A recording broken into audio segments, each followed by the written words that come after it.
Ladies and gentlemen, here we are.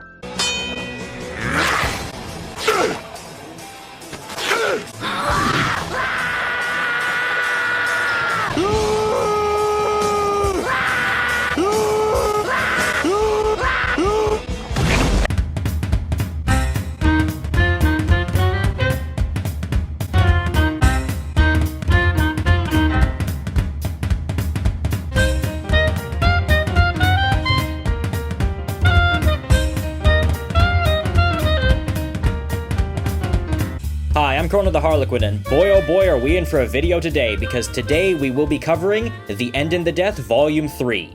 The end of the Horus Heresy series began almost 18 years ago. Just a quick aside here, I should note that I ended up rambling quite a bit in the beginning of this video, a whole preamble and thank you to my audience sort of thing. So if you want to skip past that and get right to my thoughts on the book, then I would suggest skipping to about 3 minutes in, and if you want to get right to my summary and analysis, I would suggest skipping to about 5 minutes in. Now, I tend to talk a lot about the Horus Heresy on this channel, the characters, the goings-on, because I find it so compelling and interesting. And as such, I am deeply honored to be able to talk about these last few books with you guys. In fact, one of the earliest videos on my channel is my full discussion on The End in the Death Volume 1. And The End in the Death Volume 2 now has 84,000 views, which is truly amazing. Again, thank you so much, guys, for being there with me through this journey, and for tackling the Horus Heresy together, because I have loved every minute of it. That being said, though, obviously a huge apology is in order for being so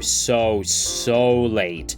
So many things kept getting in the way. My method of making this video was very inefficient because I would have to keep cycling back through the audiobook and then back through to the notes and keep ping-ponging around, and it was really difficult, and I just had a lot going on in every facet of my life during this time. I am so sorry, and this is only going to be part 1 of this analysis. Hopefully it'll only be about 2 parts because I don't want to drag it on too long, but I swear part 2 will be out way faster than it took for this one to come out. I would also like to say, though, this is my first video ever since hitting 80,000 subscribers, and that is something incredible to me. I never thought in a million years I would get this far, and we are getting very close to 100k. That is really jaw-dropping, and I cannot thank you guys enough. Also, the Patreon has gotten an insane amount of support. Thank you so much, guys. For those on my Patreon, you are going to be seeing this early, so I hope you guys like it. Your support truly means the world to me. This also is my first video being released ever since the 2nd anniversary of my channel, which happened on November 24th. It was first created on the 24th of November 2022, and now we are 2 years in and 80,000 subscribers deep. That is something very few people can lay claim to as an honest achievement, and the fact that I'm one of them because of you guys is really something that's going to stick with me for the rest of my life, however long that is. On a similar note, though, I would also like to say the support on my new history channel has also been very great and heartwarming. Thank you guys so much for checking out those videos. Link to that channel below. I really hope to see you guys there, and thanks for believing in me and backing me in this. So I would like to wish everybody watching a very Merry Christmas, a very Happy New Year, and a prosperous and plentiful 2025. Now, before we dive in, thank you so much for watching this video, and please subscribe if you have not already done so, and without further ado, here is The End in the Death, Volume 3. Now, before I really start diving into the beat by beat of this book, as well as reading off excerpts, let me just give a little forewording. Because when I covered The End in the Death Volume 1, I mainly covered a few important beats that I personally found interesting, while skipping over a lot of the rest that maybe wasn't as necessary.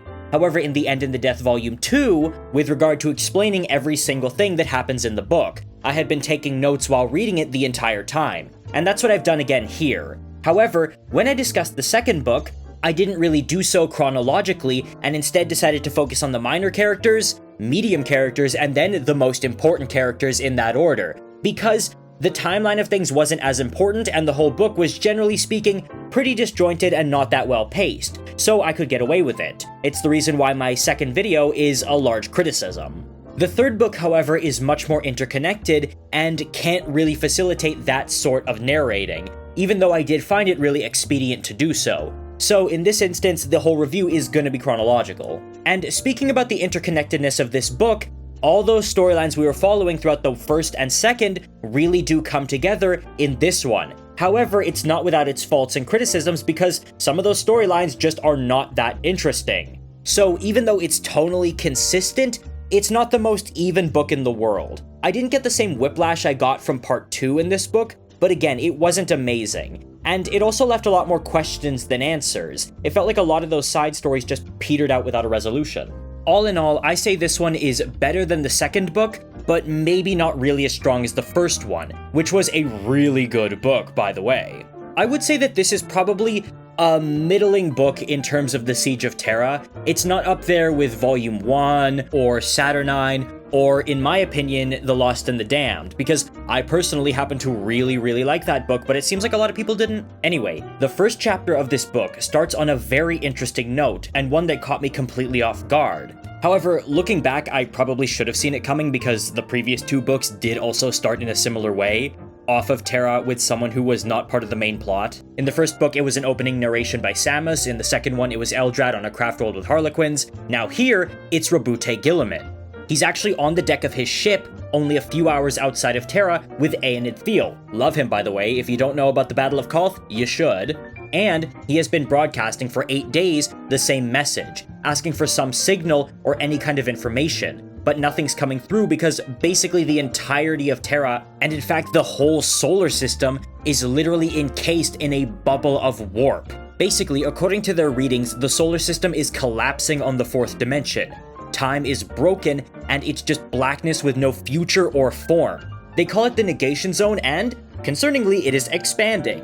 And they can't go in on it to try and stop things because, even though they have 32,000 cruisers, basically everything Macragge has to offer, Shattered Legions, army groups, volunteers, basically the entire galaxy at their back, in one fleet that is effectively the largest since the start of the Great Crusade, all arrayed on a 6,000 kilometer wide battlefront, they cannot go in. Because if they do, Gilliman estimates that without any kind of signal, they could be lost in there for 100,000 years before they find Terra. If Terra is even there at all. Because again, the Astronomicon is out, they have no way of knowing. So he and Aenid Thiel start running through theoreticals, when suddenly they get a reading.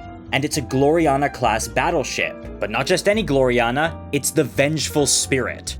Gilliman's assumption at this, reasonably, is that this is the advance force coming to, demand his surrender or something, because Terra must have fallen. However, they begin to array for battle. Until another Vengeful Spirit appears. And then another. And then another. More and more keep appearing until there's 200 and then 6,000 of them. And they're at every which way and in every single angle across 25 light years of space. Suffice to say, Gilliman has no idea what the hell is going on, and then his role in the book just ends there completely. We never catch up with him again, which is weird. But what's even weirder is who we head to next. And it's Perturabo of all people. On the list of characters I expected to show up in this book, he most certainly was not on it. When we catch up with him, he's aboard the Iron Blood, effectively sequestered in his room. He's going over his thoughts on the retreat. And yes, they are retreating effectively because this giant sphere of warp stuff around the solar system doesn't affect him. You have to remember, Perturabo can look at something and immediately understand how it works. And furthermore, he can see and always sense the Eye of Terror. So this actually isn't a big deal for him.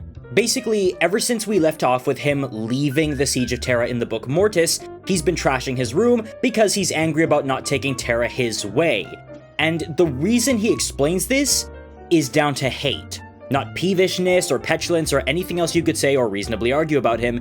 It's hate. He just hates Horus so much for having used him and backstabbed him, and he hates the Emperor, and he hates everyone who's just worshipping chaos. He's just full of hate and nothing else. And in that, he begins to really envy his Iron Circle, because they simply are. They owe no allegiance, they have no bias, and they're just weapons. Their hate is just function, and that's really appealing to him.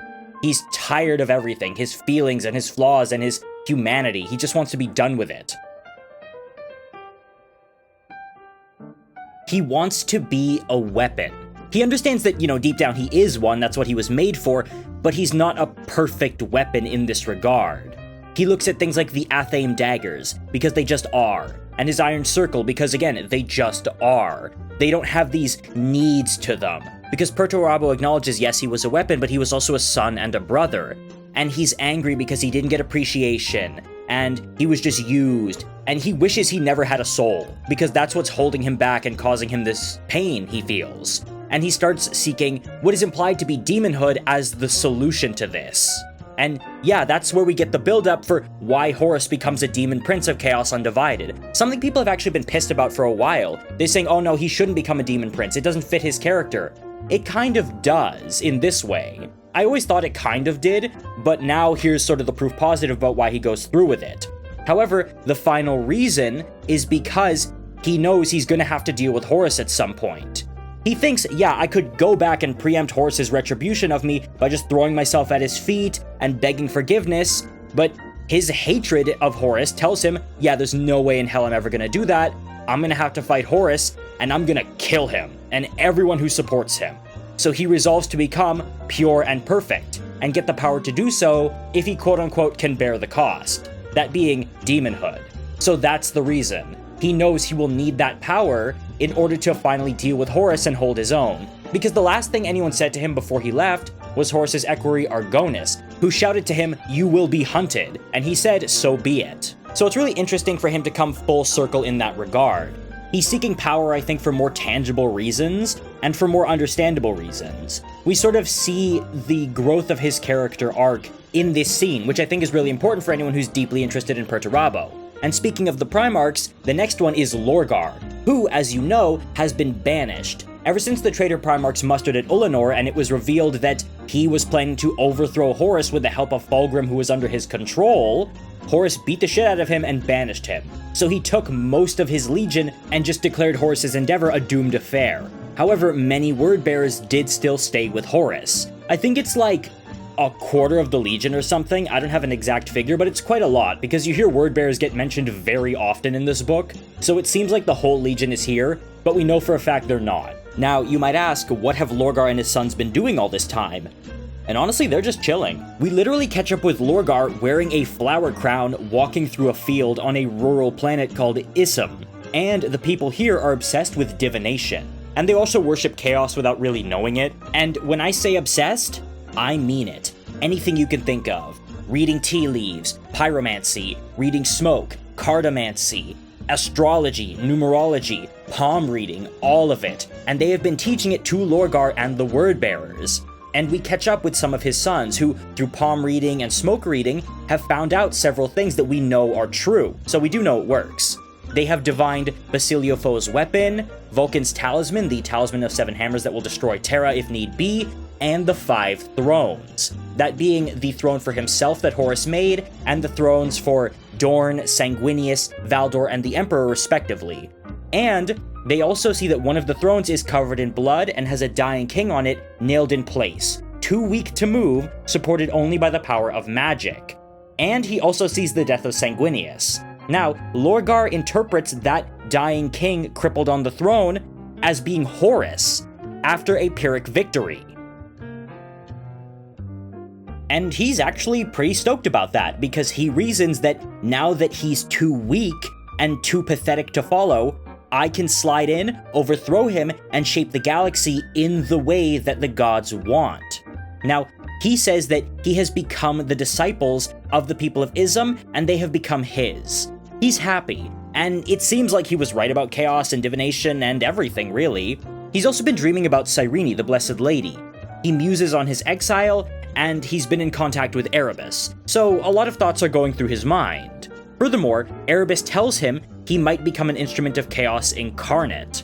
Furthermore, Erebus wants Horus to become the instrument mankind needs. What he states is that all they need is that despoiler, and that's a word that comes up over and over again. A force of fundamental change that can exercise control but is not controlled. Lorgar in general is thinking a lot about Erebus. He's musing on what he's done, and he actually states that he views Lorgar as the sanest man he knows. But the problem is he's cunning, so he wonders if he can ever truly believe him. However, he believes, yeah, I can, because the gods would have told me if I can't. And furthermore, he also wants to know what the gods want of him to reshape the galaxy after Horus is broken. It's at this point two little kids come up to Lorgar and say, hey, we did some readings and it turns out that false emperor you told us about, the guy who took the throne without asking, he's gonna die today. And Lorgar's like, wow, that's great, though I really should be sure, time for some horusheresy, and then whips out an athame. And for those who don't know what horusheresy is, it's when you read the entrails of a slaughtered animal to divine the future, so those kids are fucked. Next, we catch up with Sanguinius, who is, as you may remember, currently dead. What we see here are, quote, the shards of his final feeling spreading out like glass as it explodes. This is what causes the Black Rage, because every single Blood Angel feels it. Raldoran's hearts stop for 8 beats, and he's suddenly in unbearable pain. Other Blood Angels around him think he's dead, but then everyone starts collapsing around him. They start dealing with visions of the Death Company, and a lot of blood, like rivers of blood, and they all see different things, like Sanguinius being torn apart. They suddenly turn into senseless animals and start lashing out insanely. They were already engaged with traitors, but some loyalists get caught up in this too, because they just start lashing out at everyone. And in the midst of all this, Hassan, a custodian, and the Sisters of Silence with him all nearly get killed. Everywhere across the battlefield, Blood Angels are just shrieking. But Nasir Ahmet is not shrieking because he's just that angry. And we just get snippets of Blood Angels everywhere just going apeshit. Fafnir Rand is still fighting, and he can sense the combat slipping out of time, like something is just wrong. And then he is confronted by the scariest monster he's ever seen, Azkalan, one of the Sanguinary Guard, who he looks up to dearly. And he admits that he can't bring himself to fight Azkalan because he admires him that much, but he is just horrified at what he's become. Now, the Black Rage is handled pretty interestingly, but it's a little underwhelming. I was expecting, I guess, larger scale battle scenes of them rushing the entire traitor line, big stuff, but everyone's basically broken up into smaller skirmishes at this point, so it's honestly kind of a mess. And again, it does end up taking a backseat to the fight between the Emperor and Horus, so I guess it's alright. Next up, we catch up with Rogel Dorn, now out of the maze and starting to take control of the situation, and he meets up with Cyrene/Octay. Now, the Cyrene-Octay storyline is probably one of my least favorite throughout the book, because, I don't know, it just feels weird and ill-explained. I'll get more into it later, but for now, that's really all you need. She says to Dorn, when they meet, that she can, quote, sense the curvature of the universe's cyclic nature, and that there are abraded statues of dead gods who long to have their names remembered. That's a really interesting one, and I think it kind of harkens towards the deep warp theory. A few things in this book actually do, so I should probably make a video about that at some time. Furthermore, she also gazes into the warp and says that Horus has won, but again, we know that's not really worth anything because prophecy is confounded, fate, blah blah blah, fourth dimension, and Dorn tells her that he's going to go fight anyway, to either win or die trying. And most importantly, this is her entire story for the rest of the book, he tells Cyrene to get somewhere where she can call for help, and get literally anyone. She can't do so now, but he gives her his seal of office and says, use this to get anyone you can towards the final fight. Next, we meet back up with Basilio Foe, and I should note that the side plot with Basilio Foe, Zarenchek Xanthus, Andromeda 17, and Ammon was my favorite one throughout the entirety of the Siege of Terra that was a purely human plotline. All the other ones I found kind of lacking or just not that interesting. Even the Euphrates Keeler one didn't wow me, but this one always had my attention. Maybe that's because of the lore implications. Foe says that he has basically finished the new weapon, and he comments on Malcador's genius, kind of lamenting that he never actually got to speak with him. Now he says all that's really left is for them to get to Vulcan, because he's the only one who can give the clearance to use it. There is one complaint I have though, and that being it's not entirely clear what the weapon will do, because they state here that trillions will die if the weapon is activated. And not only that, but it also destroys the body and the soul of those it kills. So it seems like they're just gonna wipe out most of humanity, only leaving some left in order to restart. And Foe is very nonchalant about it, which Xanthus finds weird, and he's like, yeah, so what if it's a genocide? We do that all the time, like, what's up? And that's something I found funny. Like, Foe has a very dry perspective, but also a very manic kind of way of doing things. He's such a unique character, and honestly, I really lament that we don't get more of him throughout the entirety of Warhammer in general. He just shows up here at the very end, but he's so much fun. And it's also commented on that Foe is the Emperor's oldest enemy, and he muses on the fact that now the Emperor needs him. Now, the funny thing here is that he's not exactly the oldest enemy of the Emperor. We know that that is actually the Cognitae. And keep the Cognitae in mind, because they come up. Now, we know now that Foe has been stalling on his completion of the weapon because he believes after it's done, they're just gonna kill him. He's too dangerous to be kept alive and they don't want him running around. However, he then immediately attacks Xanthus, and he intends to escape, but Xanthus does hold him off for a bit. However, he does get stabbed in the throat. You see, they were all dealing with this conundrum that none of them really had any way to get out of this place, Malcador's retreat, and to the palace, because, you know, everything is so dangerous outside and there's no transport. But Foe, through studying Malcador's notes, knows about a secret flyer that he can take, so he plans to take out Xanthus and then make his escape. It's at this point we get a brief moment where we see Valdor and his Custodes fighting like hell through the ruins of the Inevitable City, aka the Vengeful Spirit, and this is where we last left him off in the previous book, him noticing Abaddon, and he goes to fight him, because again, Abaddon is very important. Erebus then starts goading Abaddon into embracing chaos properly, but not steeping himself in it in the way Horus did. One phrase that comes up over and over again in this book in relation to Abaddon and his deals with chaos is control, not controlled. But again, the big fight between Valdor and Abaddon is a little underwhelming, but still pretty cool. It was cool enough to earn one of the 4 illustrations in the book, so I think that is worth something. Then, we finally catch up with someone we've all been waiting to see. Loken. Our boy Garviel Loken. Oh, my poor boy Loken. Here's the thing. I tried really hard to avoid spoilers for this book, but one that I got spoiled for repeatedly, only in a tiny fraction, was what happens with Loken. That being, people saying Loken deserved better, and that Loken's death was bullshit. Now here's the thing, I'm not immune to going against the grain, so I was prepared to wait and see what happened, to see, oh, maybe it won't be that bad, maybe it will just be people whining and not complaining it wasn't the most greatest epic thing to ever happen in Warhammer. We'll see. But again, I think we need to keep that in mind, that that's a big point of contention. Now, as a quick recap from the previous book, the Emperor had just given up the power of the Dark King, and now was making his way towards Horus with Kaikaltis Dusk, the Heteron companion Custodes, Litu, the Template Space Marine, and Loken, who is armed with Rubio's blade. Now, the thing is, they're heading deeper and deeper into the city, but also heading deeper in both space and history. And it's all the cities that have ever been, and they're reaching places eventually that man didn't make. Like they're seeing some Eldari architecture and stuff they can't even identify. And then, they get accosted by demons along the way. The Emperor in particular kills an absolutely enormous one. Furthermore, he also shared a fragment of his power with those around him, including Loken, who is able to use his psychic latent abilities to light up Rubio's Force Sword that he still has with him. Now, it shouldn't shock you at this point that communications are pretty fried, so they can't really get much of a reading on anything. However, Loken can sense Valdor and Abaddon fighting. And he stops to ask, hey, should we go join Valdor? Maybe we can bring him to us. But they do decide to keep going, because the Emperor basically says through Kaikaltis Dusk that if we needed them, they would probably already be here. You know, they're doing their part, we just need to keep going.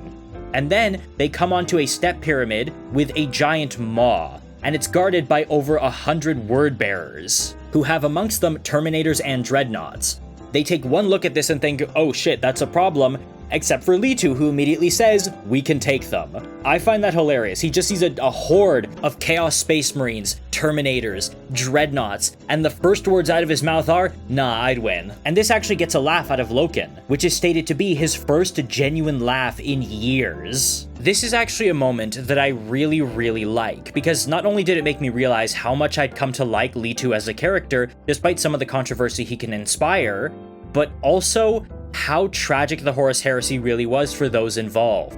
It's little things like this that really show the crushing weight of all this, and just how broken down and drained everyone was from 7 years of this. 7 years of hell, and existential dread, and the shattering of every dream imaginable. Just how much people were broken by it. You get things through battle that show, yes, we are betrayed, oh no, the dream is destroyed. But there are moments like this, very human moments. One example being Corvus Corax weeping for the first time in his life on the surface of Istvan V, And this, where we get Loken laughing for the first time in years. I would probably wager the first time since the conflict has began. It's at this point that the siege dreadnoughts begin to open fire, however none of it can actually reach the group because of the Emperor's potent mind shield. It's actually so much power being expended that it gives Loken a headache. And then he just lightnings them out of existence, like the Emperor just turns all of them to dust. That's the big thing here. The Emperor is steamrolling everything. Then they go into the mountain, and it's extremely dark, but the fact that the Emperor is glowing, of course he is what helps them keep their way and keep going. It's like an empty tomb, it says in the book.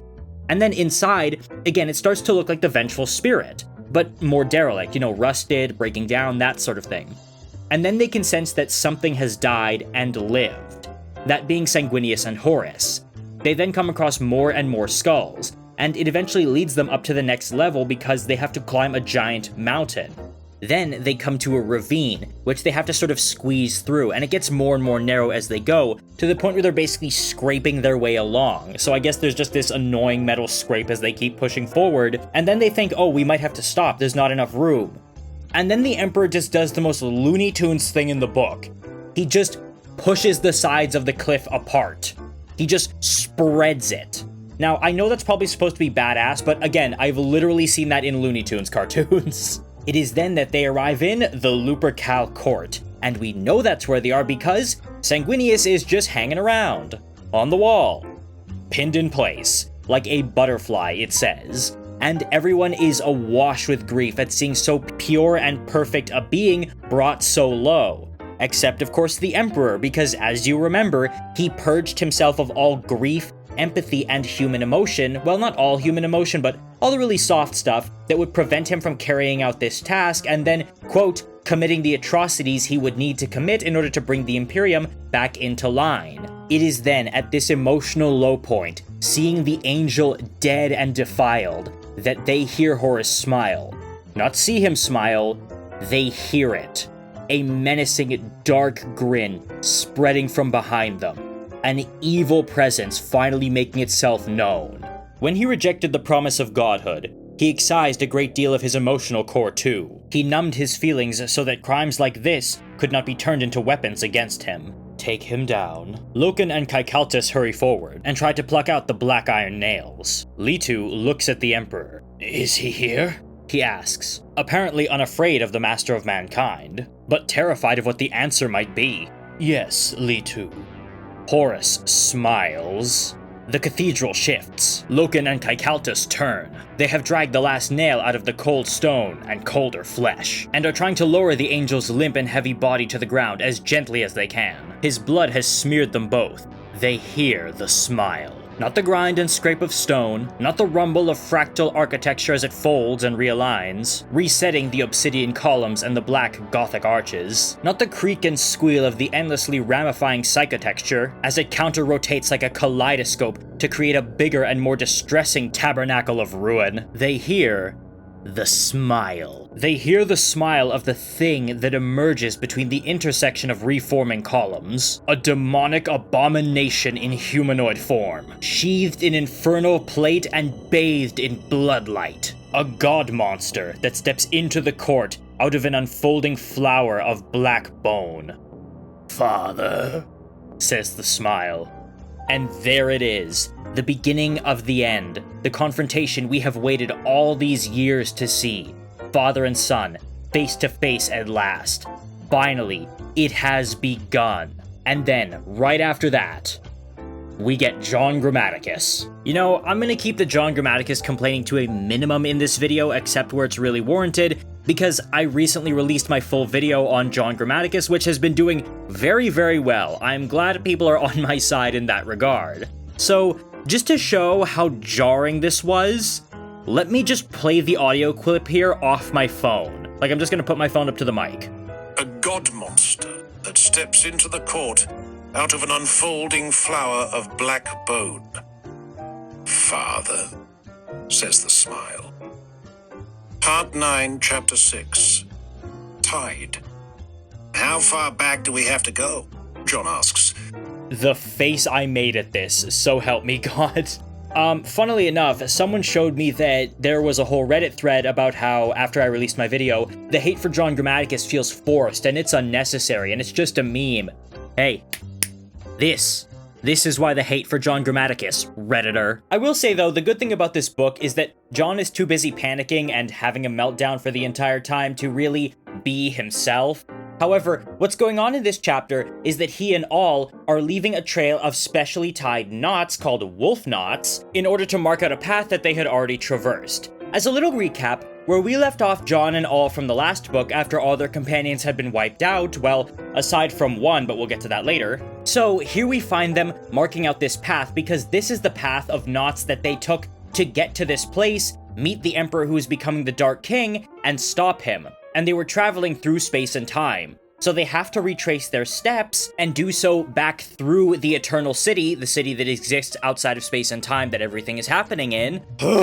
Because if they don't, then they would have never been there to stop the Emperor from becoming the Dark King. You know, they have to avert the paradox. And if they don't do it now, then space and time could reset if the Emperor defeats Horus, and all the points that they tied those knots in would be scattered across, again, all of space and time. So finding the places where the knots were and tying them would effectively take the rest of their lives if they don't do it now. Now, the reason they're able to do it is because they have this compass thing. I don't really remember, and honestly, it's not at all important. And it's at this point John says one of the dumbest things I've ever heard in the book, especially considering what comes later. He's literally just trying to be important because he wants to feel like a part of this. He says to all, "I can't believe this is how our part ends." And all looks at him and says, "You're such a romantic, John." He's not a romantic, he's 1,000 years old, yet he sounds like a teenager. Jesus, I'm not gonna get too much into him. I already made a video on him that honestly did gangbusters, by the way. Thank you guys so much for that. It's one of my most viewed videos on the channel, so I'm glad everyone was on the same page. However, he is right, because they're not out of it yet. They find out that the Emperor's power that he released when he banished the Dark King is not just revitalizing to them, but also has repaired the objects they had that were broken. One of them being the anathema dagger that they had with them. And they resolve to go give it back to the Emperor, because they think, wait a minute, he's gonna need every conceivable advantage he can get if he's gonna beat Horus, now that he doesn't have the Dark King's power. So they make their way back into the story. And it's from there we leave all the important stuff going on and head back to the planet of Terra itself. Well, Terra quote unquote. Here, we catch up with Fafnir Rand, and he is confronted by none other than Azkalan, now fully lost to the Black Rage, and he remarks on how he cannot fight Azkalan. He looks up to him too much. However, he believes the reason for this is either the work of Horus or demons. And it ends in this really weird moment where he was fighting a World Eater, and there was an Imperial Fist and a White Scar, and now the Blood Angels are here. So what happens where he is White Scars, World Eaters, Imperial Fists, and Blood Angels are all locked in a mindless, like, 5-way brawl to the death, trying to save or kill each other respectively, in some, quote, insane parody of logic. He does get saved, though, from being killed, by Zephon Sorrowbringer, who is probably one of my favorite Blood Angels next to Nasir Ahmed. Now, Zephon saves him because he is not affected by the Black Rage. He was very briefly, but it didn't have a lasting effect on him because he's so used to being in constant pain and agony because of his disabilities that it just kind of came and went. He's effectively numb all over from this sort of thing. And it is from him that we finally get the first proper explanation of the Black Rage to a character on the ground, even though it is just his theory. Next up, we're with Keeler and Sigismund, who, if you don't remember, were last seen together in the end of the last book after having fended off an attack from traitor Marines, keeping Keeler's conclave of loyal Imperial faithful citizens safe.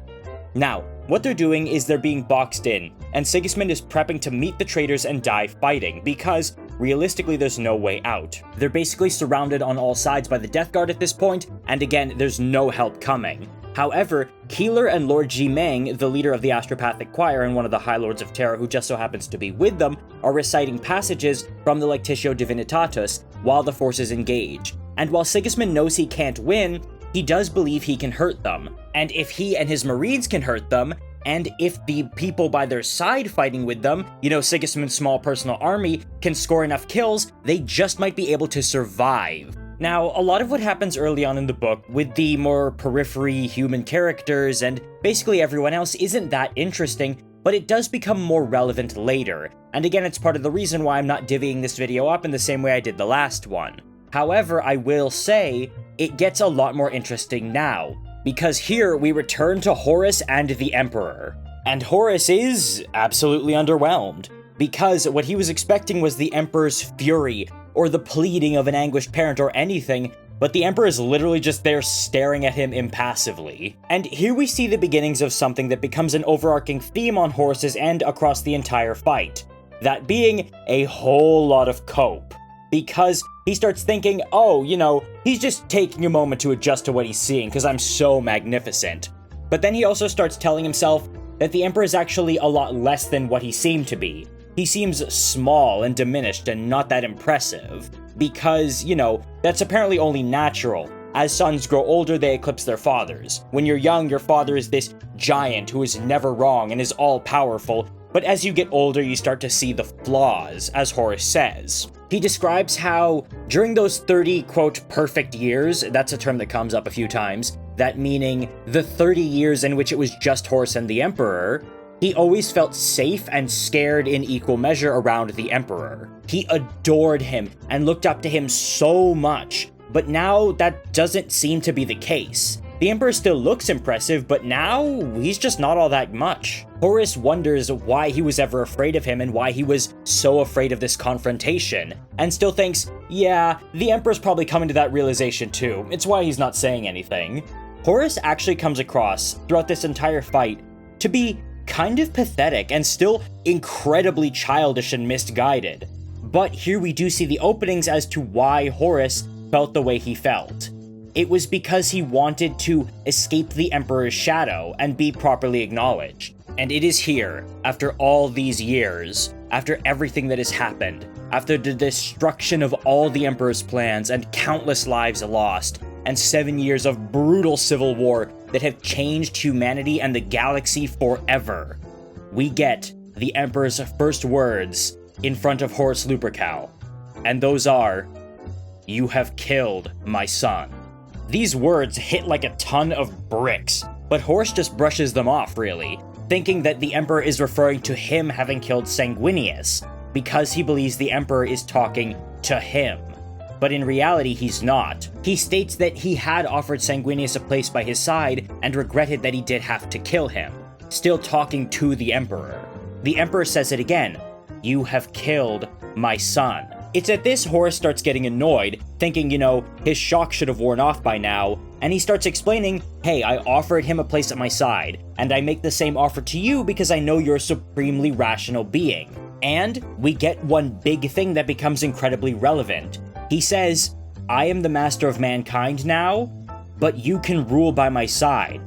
We'll be together again, just like we used to be. He says that the Emperor will need do nothing but sit on a throne and relax, finally give up responsibility as a reward for a lifetime in service to humanity. Again, I find this really interesting. He's not some insane, well, he is insane, but he's not some mindless monster that some people might think. There's a lot going on, and I think Horus Lupercal's characterization is done immaculately. It is far and away the best part of this book. It's at this point, Kaikaltis Dusk actually pipes up and says, hey, my King of Ages will never accede to your demands. And it's funny because Horus had actually not noticed there were other people in the room. They were so small and insignificant to him, they did not register as being in his presence. He actually laughs at this, saying, where are your legions and great hosts, father? This is all you got? 2 Astartes and 1 Custodian? He laughs it off and basically tells Kaikaltis Dusk to just shut up, that he has no business here, and that, hey, it's between my father and I. And then the Emperor speaks again. He asks, why? And Horus wonders, what a strange question. Like, what do you mean? Why did I kill the angel? What are you talking about? And then the Emperor asks again, why? And then Horus starts getting angry, saying, oh, I get it. He means why in the most fundamental sense. Because it's a throwback to those 30 years of him having to learn the Emperor's shorthand and having to respond to his comments at his beck and call. The Emperor will just say why, and Horus would have to just interpret his will somehow and be afraid of getting it wrong. It's like that. He thinks that the Emperor actually just wants to flex his authority and make Horus say it. say why all this has happened over all these years, why they're at war. So Horus actually decides to appease him. He tells him, I've done what you could not. Through whatever reason, you couldn't master chaos or wouldn't, but I have. So you should kneel to me, because now it's my time. And Kaikaltis Dusk, obviously being a Custodes, does his thing, saying, hey, the Emperor will never kneel to you. But then, one of the Space Marines speaks up and says, you believe the Emperor weak not to have followed this course. Timid, you said. And Horus brushes him off and says, shut up, you have no place here. But then the Space Marine says, this was my place. And that's when Horus realizes who he's speaking to. And he says, oh, how a father's heart might break when he sees his son. He realizes it's Garviel Loken. He says, it is Garviel. It is poor Garviel who was once your favorite. And now, here we get to see Horus show some real emotion, because he swallows hard, and starts to basically seize up, because he really did not expect Loken to be here. He doesn't want Loken to see him like this. He wonders if it would have been better if Loken had died a long time ago, or if he could have embraced Loken to his bosom, yeah, it says that, later, after all was said and done, to help him forge a new age. And Loken starts to admonish him, saying, you know, you've deluded yourself, you're the slave, not the master. And Horus, again, is so hurt by this. To hear Loken, after all these years of missing him, say this, because Loken was literally his favorite among his sons. Maybe not the best, maybe not the brightest, but definitely his favorite. Now, this is actually something I take a little bit of issue with. This is stated several times, especially over the course of this book, but we never really saw anything to indicate that. It's also kind of stated in the book Vengeful Spirit, but again, when they were together, we never really got many hints of that. It seemed like Loken was kind of just there. But I'm willing to take their word on it for the sake of the book. And Horus says, and they think I'm the monster. He has tears in his eyes at this point, seeing Garviel Loken, and seeing the Emperor there, just completely impassive, not showing any emotion at all this, especially at the body of Sanguinius behind them. He assumes Loken being here was actually a trick, that the Emperor deliberately recruited him just to get Horus to lower his guard and to hurt him emotionally. And now he loses his temper with the Emperor in full, saying, speak, say something relevant, say something that matters. Tell me you're sorry for withholding the truth from us. Tell me you're sorry for causing this war. Say something, show me something, kneel, at least you can do that. And then something I did not expect to happen does happen. That being, this book right here at this very tense moment got a genuine laugh out of me. Because everything that's been happening is taking place in Horus's internal monologue as he confronts the group facing him. And he says, kneel and submit. Why? You're going to have to kill him. The Emperor just asks Horus again, why? And then Horus's first immediate thought is, you're going to have to kill him, to himself. I don't know, it was just so blunt that it genuinely felt like a comedic beat to me. And it gets better because Horus says to himself, you know, I knew that it might come to this, and I thought I'd be sorry if it did. But you're not sorry. He hasn't changed. If anything, he's gotten worse. Yeah, it literally says that. If anything, he's gotten worse. It's here that Horus realizes to his horror that the Emperor hasn't been staring at him at all. He hasn't even been looking at him with those impassive eyes this entire time. This entire time, his father has not said a single word to him. He realizes that the Emperor is looking and speaking past him. And it's then he sees them. The Old Four, as he describes them. The gods of chaos right behind Horus. Just right there in the psychofractal shadows behind him. Manifesting more completely than he has ever seen before. They're apparently beautiful to him. And they are right there. And he's been talking to them the whole time. He realizes that when the Emperor was saying, you have killed my son, he was talking to the gods of chaos about Horus. He considers Horus effectively dead and gone. At this, Horus finally loses his cool and looses a bolt of power from his talons and strikes the Emperor down. And right after this moment, we get more All and John. Again. It's like the same spot. I don't know what this kind of storytelling trickery is, but it keeps happening. And what happens here is they're basically wondering where they need to cut with their knife in order to get to Horus and the Emperor, hopefully to help, or more hopefully, to die. And it's at this point that Olanius is able to call out to Acte, who, as we know, was freed from the rubble by Rogel Dorn. And she says to him that even though she can't detect the Emperor, she can detect Horus, which should be good enough considering they're obviously in the same room right now. And then she basically sends them Horus's coordinates psychically, so they make the cut and step through the portal, and Octay realizes that when they step through, she'll never see them again. And in my notes I actually said, God willing, LOL.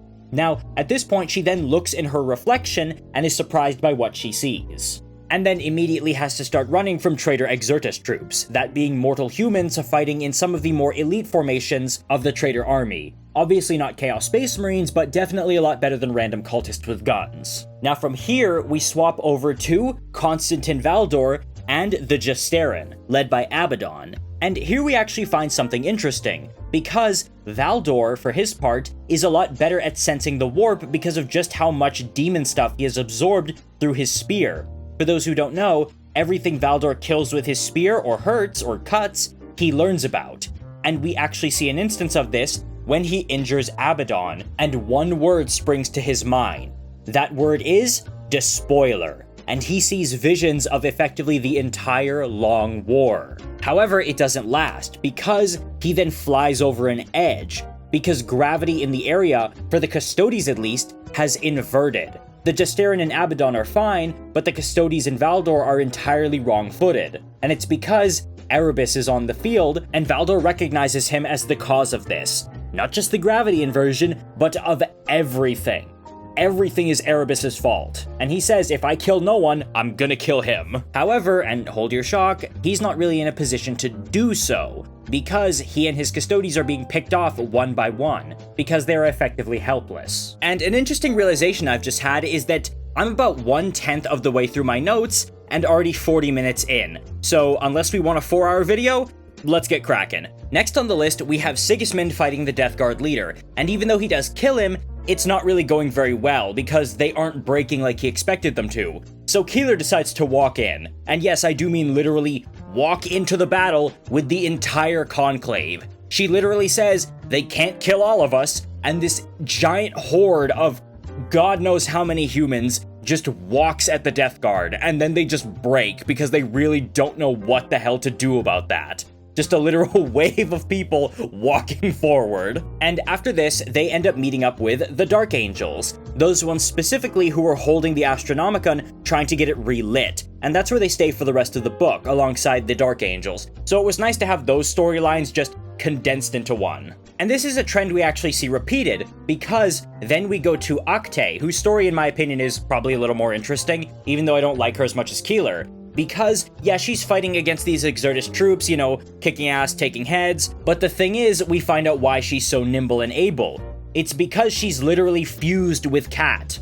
Kat being the one surviving member of Elanius Person's group, the Psyker girl who was with them from the beginning. They have literally been fused together by the reviving of Octay over and over again, and are now basically like one consciousness in one body, but it seems to be almost entirely Octay's consciousness in Katarina's body. There's a reason why I'm gonna write on the thumbnail of this video more questions than answers, because what does that entail? What does that mean? Remember, one thing about her is that her name is Katarina Moriana, but why is her last name Moriana of all things? Because we have a Moriana in canon. She's a mortal human who defected away from the Imperium and has been a soothsayer for Abaddon the entire time. However, there's also a Moriana in the Imperial Palace, one of Malkador's chosen, named Moriana Muhausen. And it turns out, no, she's the seer of Abaddon. So why is Kat named Moriana as well? Why is her last name Moriana? It just makes no sense to me.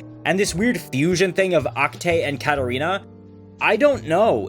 It just makes no sense to me, and it just leaves me with more questions. Are we gonna see them again? Is that just how their story ends? Like, oh, what, like, again, I really can't make heads or tails of any of that, but that's the thing. And her story ends up meshing with Marshal Agathe. Marshal Agathe being the guardsman leader woman who has led a group of troops to sort of fend off traitor advances for a while now. She's not that important, but she has taken up residence in this big black mansion thing. And even though Acte is now introducing herself to people as Katerina Moriana, I'm just gonna call her Cat Acte. So Cat Acte comes to them and says, hey, I speak with the authority of the Praetorian, showing them Dorn's seal that he gave her, and says, we need to join the Emperor for the final fight and help however we can. Now from here, we shift gears back towards a much better story, the one going on with Foe, Xanthus, Ammon, and Andromeda. Now, Ammon, for his part, actually can't find a way out for them.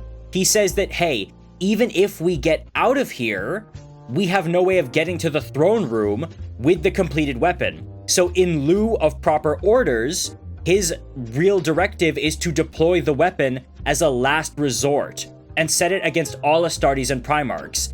And this is apparently incredibly difficult for him to do.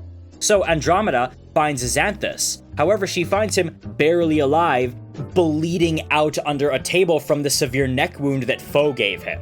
So while she makes her way upstairs to try and stop Foe from fleeing, Hassan, the leader of Malcador's Chosen, and Heteron Raja come here, thereby converging another storyline and try to stop the deployment of the weapon. Now, Foe actually attacks Andromeda with a power rapier from Malcador's collection, and he stabs her, but she actually takes out his eye with this sort of scalpel power thing. But it doesn't save her because he does still kill her. He kills her with this biovirus weapon thing in a vial that he made earlier that he throws on the ground and causes her to effectively melt. And yes, she does stay dead. But before he can get away, Ammon catches him and stakes him to the side of the flyer with his spear. And it's said that he dies with a look of what could be surprise or disappointment, or perhaps some weird kind of satisfaction. What's important though is he died talking smack, and I really liked him. Like, I really fell in love with Basilio Foe as a character, and I wish we got more really diabolical humans like him, as opposed to people who are either not that competent or are just outright lame. Dan Abnett is good at this. He makes some really menacing human villains. So from here, we head over to the throne room with Vulcan. And the funny thing is, the heat in the throne room from the throne itself is so intense that gold is melting. The gold on the ceiling and all the inlays is curling and melting and dripping. And apparently it's like the only way to tell the passage of time in there, because it's dripping like rain every second, tick, tick, tick, tick. And there are burnt up, used bodies everywhere, with no new ones coming. The unspoken sanction that said that Psychers have to start being fed to the throne. It's failed, and Vulcan feels supremely guilty about it, because the ends have not justified the means, and, the ends didn't even come to pass. So now, with the throne literally about to go out and the remaining tech priests effectively milling around not able to do anything, everyone else has fled, and he doesn't know where they are, because nowhere is safe. Where could anyone have gone? It's literally just Vulcan and a handful of people still here. So, with every last chance and option exhausted, Vulcan resolves to do the only thing he can. He's going to activate the talisman that will destroy the throne, destroy the palace, and destroy the entire planet. Now, from here, the fight between Horus and the Emperor finally begins in earnest. And oh boy, does it start off on a bad foot for our boy Emperor. Horus unleashes a bolt of psychic power so strong that it knocks the Emperor down so hard you can see his bones. He literally gets x-rayed, and there's nothing the Emperor can do to get back up or defend himself. So, Kaikaltis Dusk, Litu, and Loken set upon Horus, trying to get him off, trying to get him to stop, attacking him, doing whatever they can, which ultimately is not a lot. But it does work, because when Horus sees Loken attacking him, he gets enraged and sets upon him. He knocks them all back, and he's about to destroy Loken and Litu, but his bolt of power is stopped. It turns out the Emperor is on his feet and has surrounded them in a bubble of power. Then they finally start fighting properly, and when they launch themselves at each other, the impact shakes the world and blows out all the windows in the room. This is actually, I think, the moment that is depicted on the cover of the book, which I find really interesting. Now, with the fight getting started, we shift back to Valdor, and he is, as you can understand, injured. But he's preparing to face Abaddon and his men, and Erebus, of course. However, they see a storm in the sky that is, quote, pulling in the sky like a tablecloth. And Valdor more or less realizes, oh, this is where the Emperor must be fighting Horus. What else could that be? And it is stated that the combat was glorious, like all Last Stand should be. the last stand of all. Valdor wants to get there, but it seems like he's going to die, until the intervention comes, that being Rogel Dorn himself. He screams, "To your glory and the glory of him on Terra," and rushes into battle. Which is honestly weird that he would say that, because when they say "to your glory," the Imperial Fists are referring to Dorn, so is he referring to himself in this sentence? I mean, he can if he wants to, it's Dorn. But despite that, the sudden appearance of a Primarch on the battlefield is gonna change things, and they start turning the tide against the Sons of Horus. And it only gets weirder when the Blood Angels get involved, because the blood of the battle starts bringing them in, including Raldoron, now fully in the grips of the Black Rage. And then it gets even weirder when the orbital plate they're near gets hit by lightning and starts coming apart. So Dorn and Valdor start making for the storm, knowing that's where we need to be, that's where the Emperor is. Okay, here I can kind of start talking about a problem at the earlier stages of the book. Specifically, the parts that don't relate to Horus's battle with the Emperor.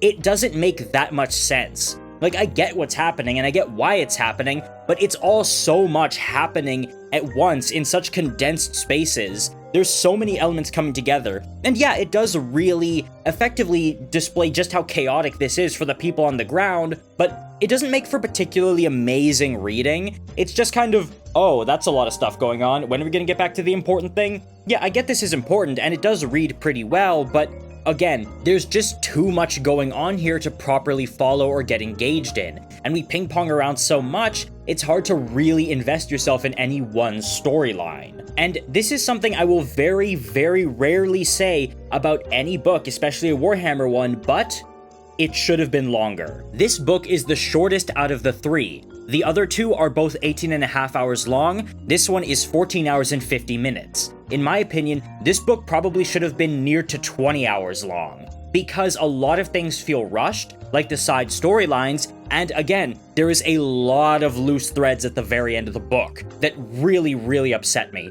Like, the more I think about it, the more upset I become. Next, we join back up with Sigismund, the Dark Angels, and Keeler, where Sigismund is basically conversing with them, and eventually gets to meet Corswain. And Corswain, for his part, feels bad about not saving the Astronomicon, because he feels like he failed in his duty and sort of left the line. But Sigismund says, "I never left the line, I am the line." And if you remember, what the Dark Angels have been doing this entire time is repelling the Death Guard from their repeated attacks to stop the Astronomicon from being relit. And then here, we see Keeler talking to Cypher. Basically, the friction going on here is that there are so many people being packed into the Hollow Mountain that it's making it nearly impossible for them to work on rebuilding the Astronomicon inside. But Keeler then introduces them to Lord Ji-Meng as the choir master of the Astrotelepathica, probably the single best person to have on side at this time, so it all works really well. However, this is interrupted when Typhus and the Death Guard attack, and the Pilgrims start panicking. It's funny because they had faced down the Death Guard before because they had kind of thought that they had no other option, but now that they've tasted safety and sanctuary, their resolve starts to crack. But Keeler gets them to calm down by reciting verses and getting everyone involved. They basically start singing Kumbaya in the mountain, and it's at this point that there is a spark in the Astronomicon. A tiny, minuscule flash of light for just a second, and they both see it, Keeler and Cypher, to which Cypher asks her, "Do that again." That's basically the direction of their story for the rest of the book, them trying to use prayer to relight the Astronomicon, while Sigismund and the Dark Angels fend off repeated attacks from Typhus and the Death Guard. After this, we head back to the throne room, and specifically back to Malkador. And at this point on the Golden Throne, effectively dead, he's almost given up hope, saying that Terra descends into a dark night, darker than the one the Emperor lifted them out of, and he doesn't believe the Emperor will be able to lift them out of the darkness that is coming. Now, I should note that at this point, I took a little while off recording this video because I had a lot of other things on my plate and I wanted to give it the attention it deserved, and it unfortunately fell through the cracks, so I don't know if I've said this already, but I will say it again. The bits with Malkador on the throne are some of my favorite, not just in this book, not just in the End in the Death series, but honestly some of my favorite moments in the entire Horus heresy. His internal thought process, his wavering between belief in the Emperor and hopelessness, and the perspective he gains from the throne are so compelling. It's honestly great. And here we see that perspective on full display, where he says the universe has confided in him because it knows that he will not live to tell another soul. There is actually a line I heard once in an actor's analysis from a role he played in a TV show called Hell on Wheels, where a corrupt judge sort of person, who has a scene where he confides in a man that is wrongfully about to be sentenced to death, and he talks about some of the horrible things he did while in prison camp during the American Civil War. And he says, the actor, "The secrets you tell to a dying man are different than the ones you tell to someone who will live." So, we see that on full display here, and it's really, really interesting. Furthermore, he also thinks about his chosen, people like Khalid Hassan, Moriana Muhausen, and Zaranchek Xanthus, who he gave instructions and information to psychically as his sort of last will and testament before ascending to the throne. He reflects on how he did that in haste, and knowing what he knows now, he wishes he could make a new testament. This testament, he says, would be eons long and fill entire libraries with just how much it would contain. It's so interesting to wonder what he knows, because he says, everything he knew and everything he told anyone up to this point is completely useless. He knows the full sum of the truth. I think we can only assume that here, Malcador has finally learned who James is and where his workshop is. All jokes aside, he actually refers to the Golden Throne as a poisoned grail, because to sit on it is to know everything, yet say nothing. Something that he specifically remarks on being an extreme irony, especially assumedly for someone like him, whose entire life, first as a sigillite and then as an aide to the Emperor, was predicated on gathering, preserving, and sharing information for the good of mankind. Yet now here, in this moment, he knows all there is to know. He knows the horrible truths of the predatory universe, and yet, he can say nothing. Also, interestingly, he can't really see the Emperor or anything relating to him, because apparently the storm around them just blocks out all his sight. As far as he knows, they're not fighting yet, or the Emperor could already be dead, and most interestingly of all, he floats the idea that they might just be speaking as, quote, wise men do, as modicums and representatives of Concordia and Discordia respectively, striving to find some common ground on which to build an accord and end this madness. The reason Malcador entertains this idea, which obviously would never happen, is because he knows that Horus used to be a wise and good man who admired his father, and he believes that if the Emperor can reach out to that core of him, then Horus might listen. And apparently, from his seat on the throne with his near-infinite perspective, he sees how such a peace could actually come to pass, how the Emperor could make Horus see that he has been deceived, and quote, prize back the fingers of chaos, so that the two of them could walk out with a peace between them. Something that Malcador says, from his perspective, could actually be very easily accomplished. But he does acknowledge that it's more likely that they're probably fighting and one of them might already be dead. And he also mentions that he believes the winner of that fight, if they are fighting, would be Horus. Past that, though, he is aware of a few things. That being, there are no more Psykers left to be sacrificed to sustain him on the throne. However, he does vaguely see, in quotations, someone left in the throne room and realizes that it is Vulcan, because he can tell from his grief, and says, oh, poor child, because he says Vulcan always had the purest soul and best conscience out of all the Primarchs, which is why doing this, undertaking the Forbidden Sanction, has hurt him so much. And Malcador says that's why it had to be him. He's the only one of the sons who wouldn't have just jumped to do it, and would have had that trepidation, that understanding of the gravity of this all. It weighs on Vulcan severely, and doubly so because it's all been in vain. There's no Psykers left. The Emperor is now fighting Horus and is probably gonna lose. However, Malcador hasn't fully given up on hope, which is why he starts honestly panicking a little bit when he sees what Vulcan is about to do. Vulcan is about to activate the Talisman of Seven Hammers, thereby destroying the throne room, the entire Imperial Palace, and likely all of Terra, to deny Horus his inheritance and take all of the traitors with them. He says, Vulcan, Vulcan, delay a moment longer. It is almost too late, but not quite yet. Just a moment longer. But he recognizes that his voice is gone. He can't contact Vulcan. He can't stop this. So, he says to himself, the Imperium ends here.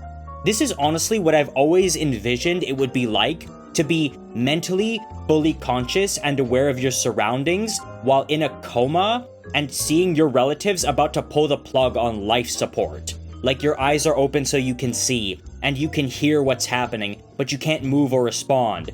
And you see your relatives look at you and wonder if you can hear them as they say their final goodbyes and ready themselves to pull the plug. It is so harrowing and so compelling. The way this book is written is just immaculate. And from this, we go right back to the first clash between Horus and the Emperor. And when they clash, many things shatter all at once. Every tile in the room shatters as though it's been shot point blank with a gun. The walls start to puff out like they're ballooning. The glass shatters. Everything just starts breaking because of the force of their impact. And that goes for both the physical structures of the vengeful spirit and the immaterial structures coding everything. Then there's actually a second impact where a bolt of the Emperor's power collides with a beam of bloodlight that comes from the eye on Horus's chest. That becomes one of Horus's main attacks throughout the entire book, the bloodlight beam. But it also says, and Dan Abnett hits some great prose here, there are things that shatter that are not so easily defined.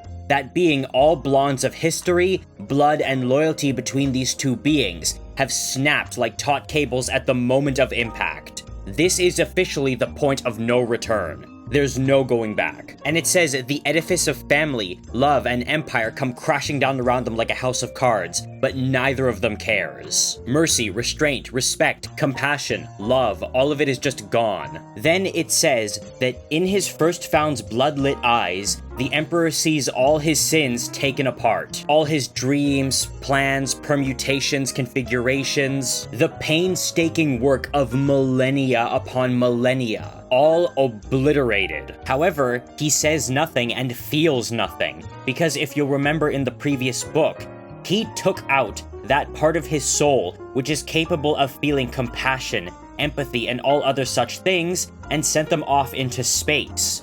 Because he knew that having those in him would hold him back in his final fight with Horus, and that he would need those parts of him gone in order to do what has to be done after the war is over. That being, go on a vengeful crusade across the galaxy, killing anyone who had stood against him and sided with Horus. A bloody-handed massacre across the stars in order to reclaim what was lost. This is what we now know as the Great Scouring. And that jettisoned piece of the Emperor's soul is heavily implied to be what we know as Starchild. That old theory from the very earliest days of Warhammer novels, now being brought back near the end of the Dawn of Fire series. But we won't get sidetracked with that, because Horus actually feels this loss as well. He sees the indifference in his father's eyes, not knowing that the Emperor cut out a part of his soul, and this infuriates him. He wanted a reaction out of the Emperor. He wanted to be acknowledged as a threat and as the Emperor's equal. He wanted to see acknowledgement of his power, fear, pain, hurt, anything, but he sees nothing, and it drives him crazy. However, they're not alone. If you'll remember, the four gods of chaos are basically in the room watching right there. And they lean in to see this, even though the impact of their collision shakes them too and blisters their quote-unquote flesh.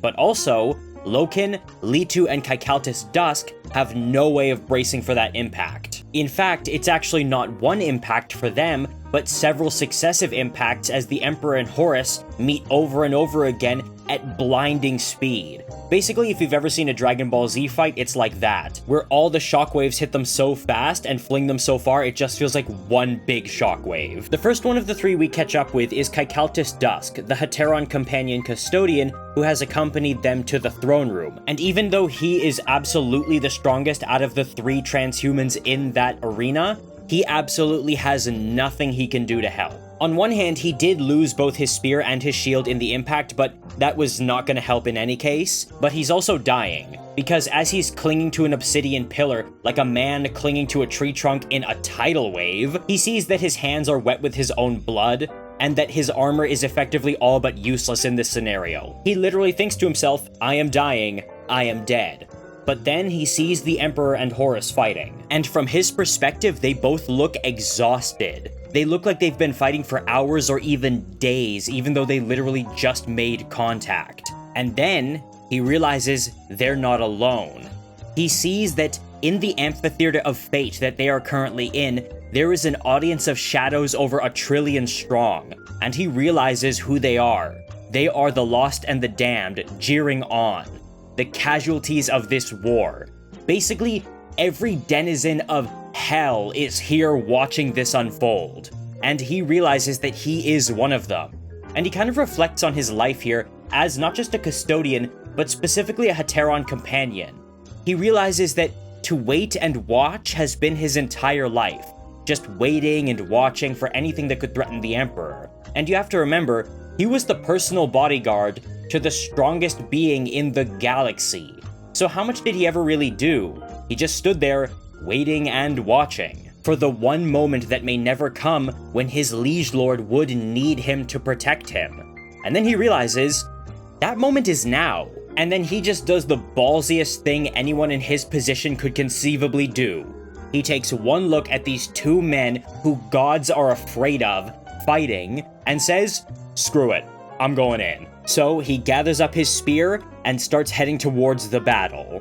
Now, in my notes, I actually wrote that I probably would have preferred it if he was more of an established character before this, someone like Amon Toromachian specifically, rather than Kaikaltus Dusk, who we had literally never seen before The End and the Death Volume 1 and 2 and 3. But with perspective, I feel like this character only works if he was a Heteron companion, but we didn't really have any named Heteron companions, and Amon really has his own interesting stuff that goes on later on in the book, so with hindsight, I say that note was wrong, but I will say I wish we had more of Kaikaltus Dusk before the End in the Death series. Next, we meet up with Litu, and his thought is that he should get in on this fight.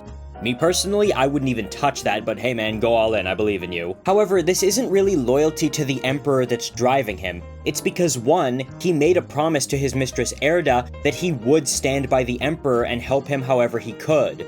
And because he sees that nobody should have to face Horus alone. He's so horrifyingly powerful that no one person could go against that. However, when he's there 30 meters away from the fight, he realizes, oh wow, I can't do jack shit to stop that. See, common sense carries the day. Also, interestingly, he says that despite the Emperor's size and his large weapons, he's elegant like a harlequin. So, hey, nice shout out. But also, Horus is even bigger, and he's more than a match for the Emperor.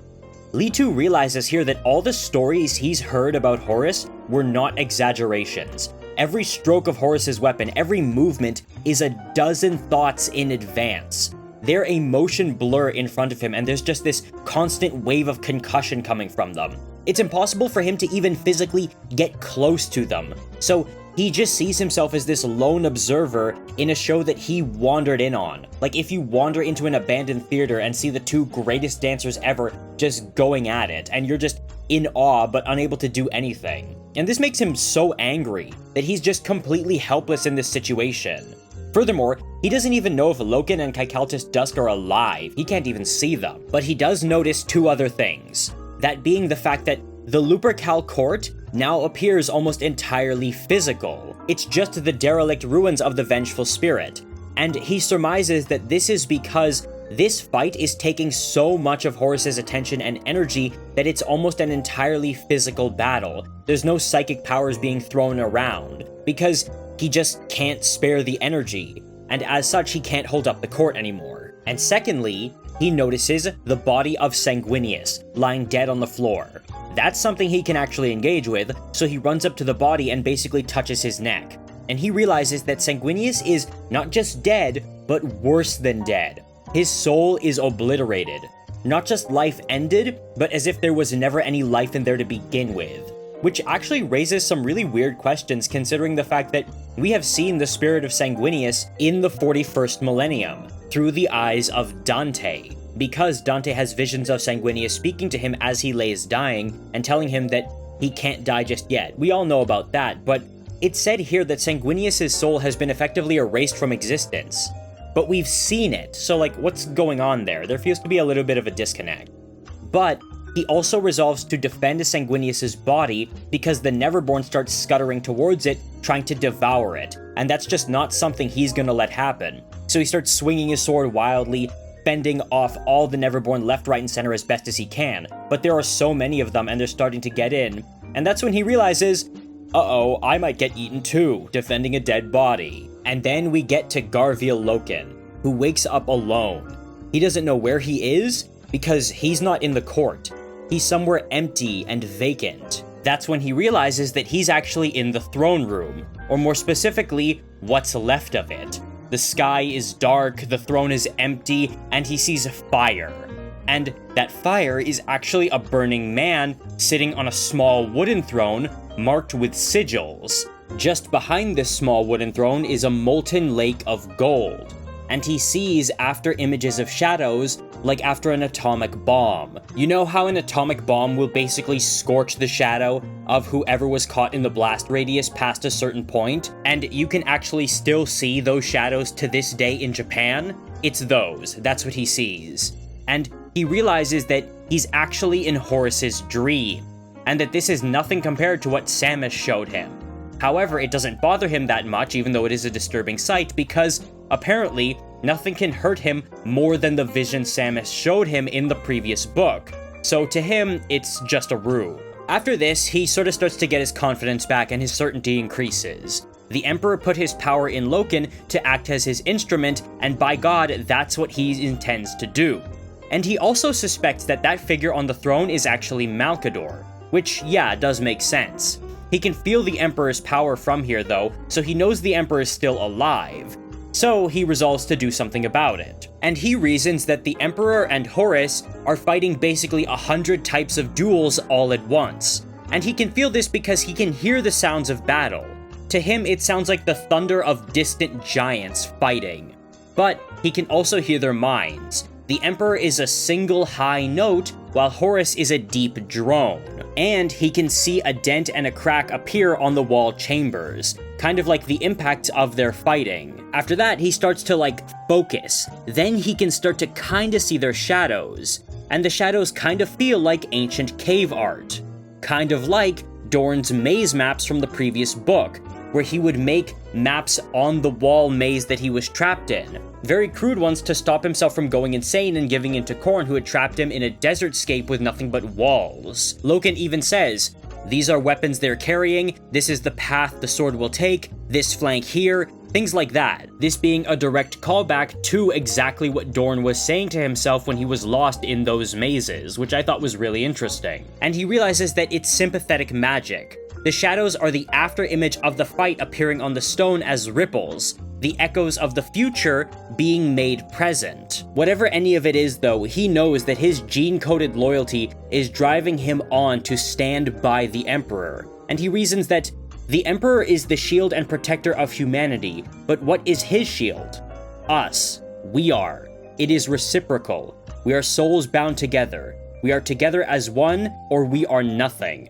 He knows he will be going to what is effectively his death, but he doesn't fear that anymore because apparently the torment by Samus burnt that out of him.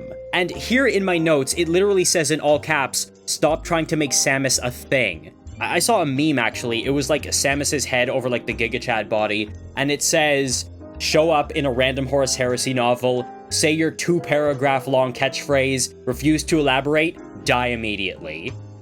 I don't know, he's just a really tedious character, and it seems like he doesn't really go anywhere. He doesn't have much to do, he doesn't show up later on in the 40th or 41st millennium much to my knowledge, but he keeps getting brought up and set up as if he's a big thing. Maybe it's because he appears in the very first Horus Heresy novel, Horus Rising, and possesses one of the Luna Wolves, thereby kicking off a lot of the events of the story, but still, I don't know why he keeps getting pushed throughout the end and the death this much. Also, interestingly, at this point, Loken starts feeling guilty about having made the Emperor give up the power of the Dark King, because if you'll remember, he and Olanius Persson were the ones who persuaded the Emperor to give up that immense power, because it would turn him into the 5th Chaos God, the Dark King, something that would have doomed both humanity and the galaxy. So, while obviously the Emperor did have to give up the power, it is really interesting that Loken feels bad about it now, given just how cataclysmic this fight is,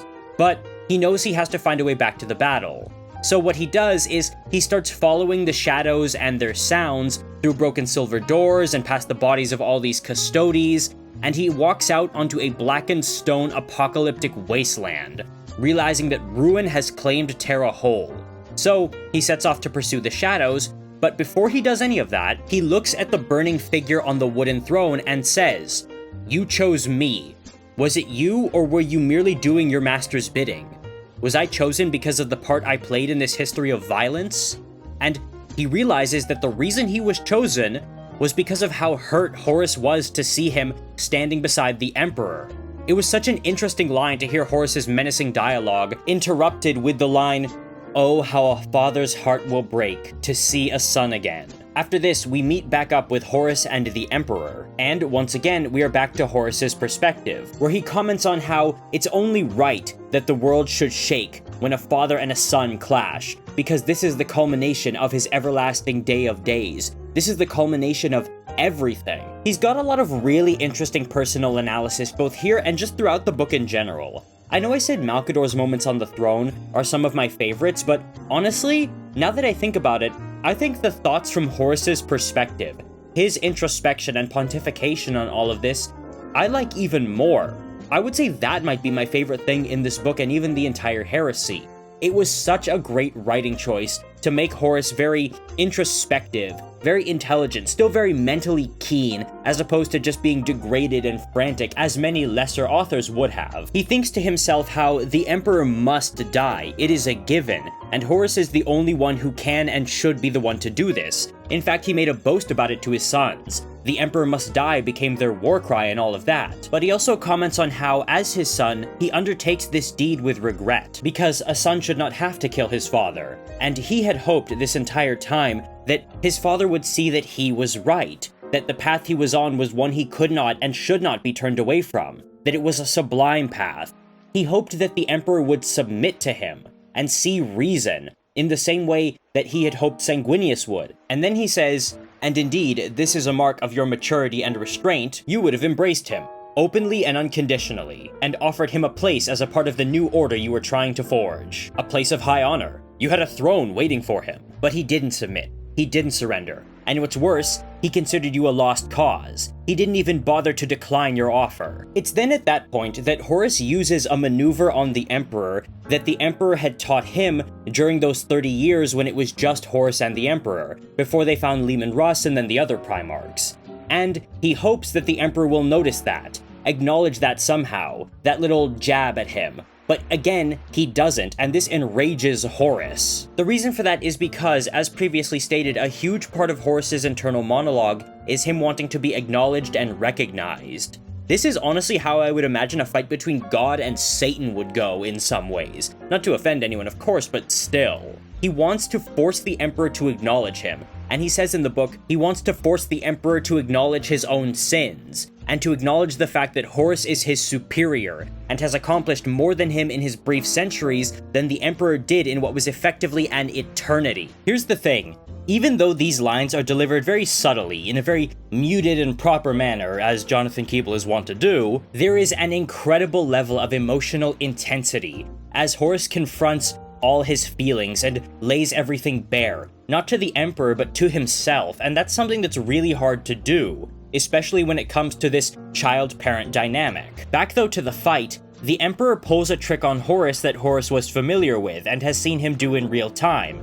Basically, attacking someone with an upper strike with a sword twice to raise their guard, and then once low to get them in the stomach. He assumes the Emperor will do this, but the Emperor adjusts his technique, instead attacking 3 times up high. This wrongfoots Horus, who needs to basically bring up a telethetic ward to block the strike, a maneuver which does gain the Emperor the initiative. And here we see again just how open Horus is to praising the Emperor's abilities. He says, "So, the old man is adjusting his tricks. You would be disappointed if he didn't." And he has to turn away the Emperor's sword into an adjacent plane in the warp. Horus responds to this by striking the deck with his maul to raise up a bunch of stones that he then hurls at the Emperor. Most of them get deflected or stopped by the Emperor's psychic barrier, but one does hit him on the shoulder, a big chunk. So, seeing the Emperor's guard opened, Horus moves to attack. And the Emperor counters with Chthoniya. Not a technique he learned from Chthoniya, not images of Chthoniya, literal Chthoniya. You see, Horus initially thinks, oh, That's an impressive trick to wrong-foot me. He's transformed the psychoscape of my throne room to look like Chthoniya. Clearly, I have not put enough stock in our psychic battle, and as such, that should take precedence as opposed to the physical one. But then he realizes, oh, great gods. This is not an image of Chthoniya. This isn't an illusion. We're actually here. The Emperor's power is so incredible that he has literally shifted time and space to bring them to Chthoniya. In fact, Horus even comments that, judging by the way things sound and feel, this might be the exact day the Emperor found Horus. This genuinely stuns Horus in his tracks, and the Emperor really tries to go all in on him. But it does reveal to Horus two things about the Emperor. One, it reveals that the Emperor is more powerful than he thought, but that he's desperate, because Horus recognizes that this is a low blow. However, the Emperor has overplayed his hand by doing this, because it was effective. However, it's not gonna work twice, and he should have saved it for a more crucial moment. But it also shows Horus the Emperor's, quote, utterly shameless cruelty. This was a cold move intended to wound you. And he says that, for some reason that you can't entirely discern, your father seems to have no emotional core at all. Now, we know the reason for that. The Emperor took out his emotions and his compassions and set them free in the galaxy into a quote-unquote star child, where they might grow and become their own being later down the line. This happened in the previous book, and I mentioned it in my video on that book. However, Horus is unaware of this. The reason for this, though, is because, according to Horus, the Emperor grasps that everything and everywhere and everywhen meets here in the isochromal nexus of his throne room.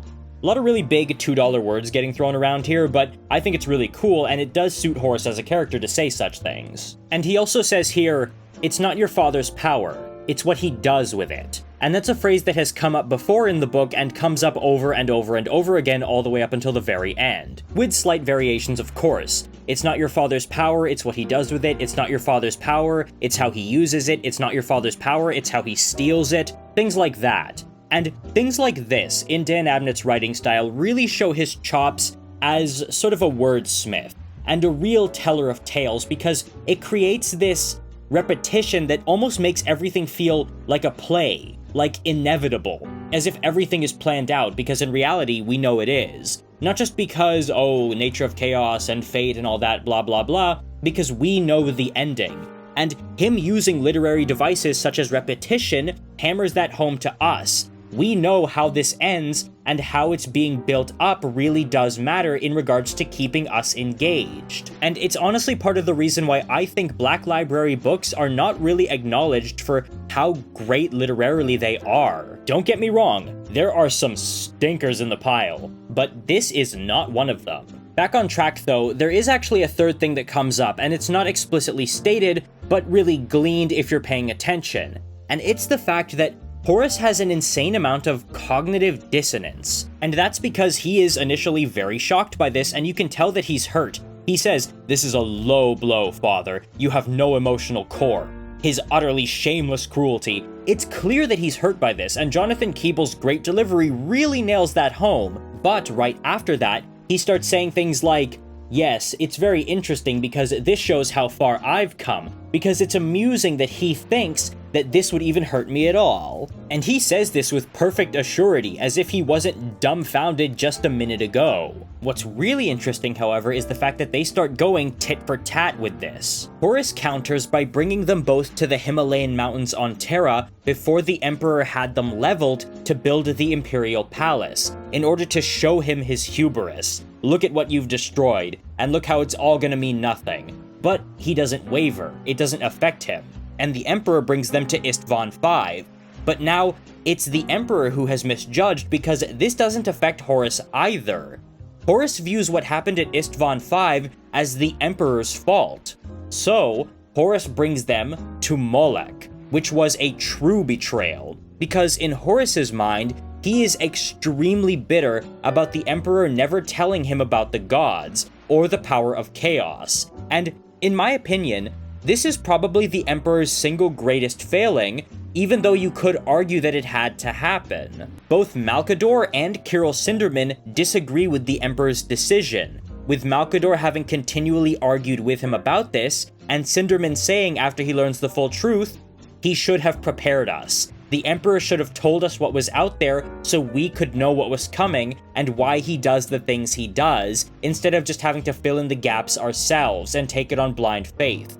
And Moloch epitomizes this, because this is where the Emperor obtained his immense power. He had always been very powerful, but during the Dark Age of technology, as many of you know, he made the journey to this world in a sublight ship to enter a warp rift that was on the planet and then make a deal with the Chaos Gods for his power. However, during the Great Crusade, he would return to the planet, with the Dark Angels, Luna Wolves, Emperor's Children, and White Scars, whereupon he would erase the significance of the planet from the memories of the Primarchs and the Legions in order to keep it a secret, but keep it very heavily garrisoned. And in Horus's mind, Moloch encompasses the Emperor's toxic privacy and greed, his desire to keep the power for himself at all costs. He also remarks on how this is kind of proof that the Emperor is a hypocrite, because he names Horus the betrayer, but heresy requires a truth to be betrayed, and the truth was here, on Moloch. The truth was chaos, and the Emperor betrayed his flesh and blood, the Primarchs, by not sharing them the truth. So Horus is not the traitor here, in his mind at least. And interestingly, this does work because it shakes the Emperor. He rocks as if he suffered a real body blow, because this actually does get to him finally. And Horus seizes upon this, not with a physical blow, but with a physical psychic blow, spearing the Emperor through with a beam of bloodlight from the eye on his warplate.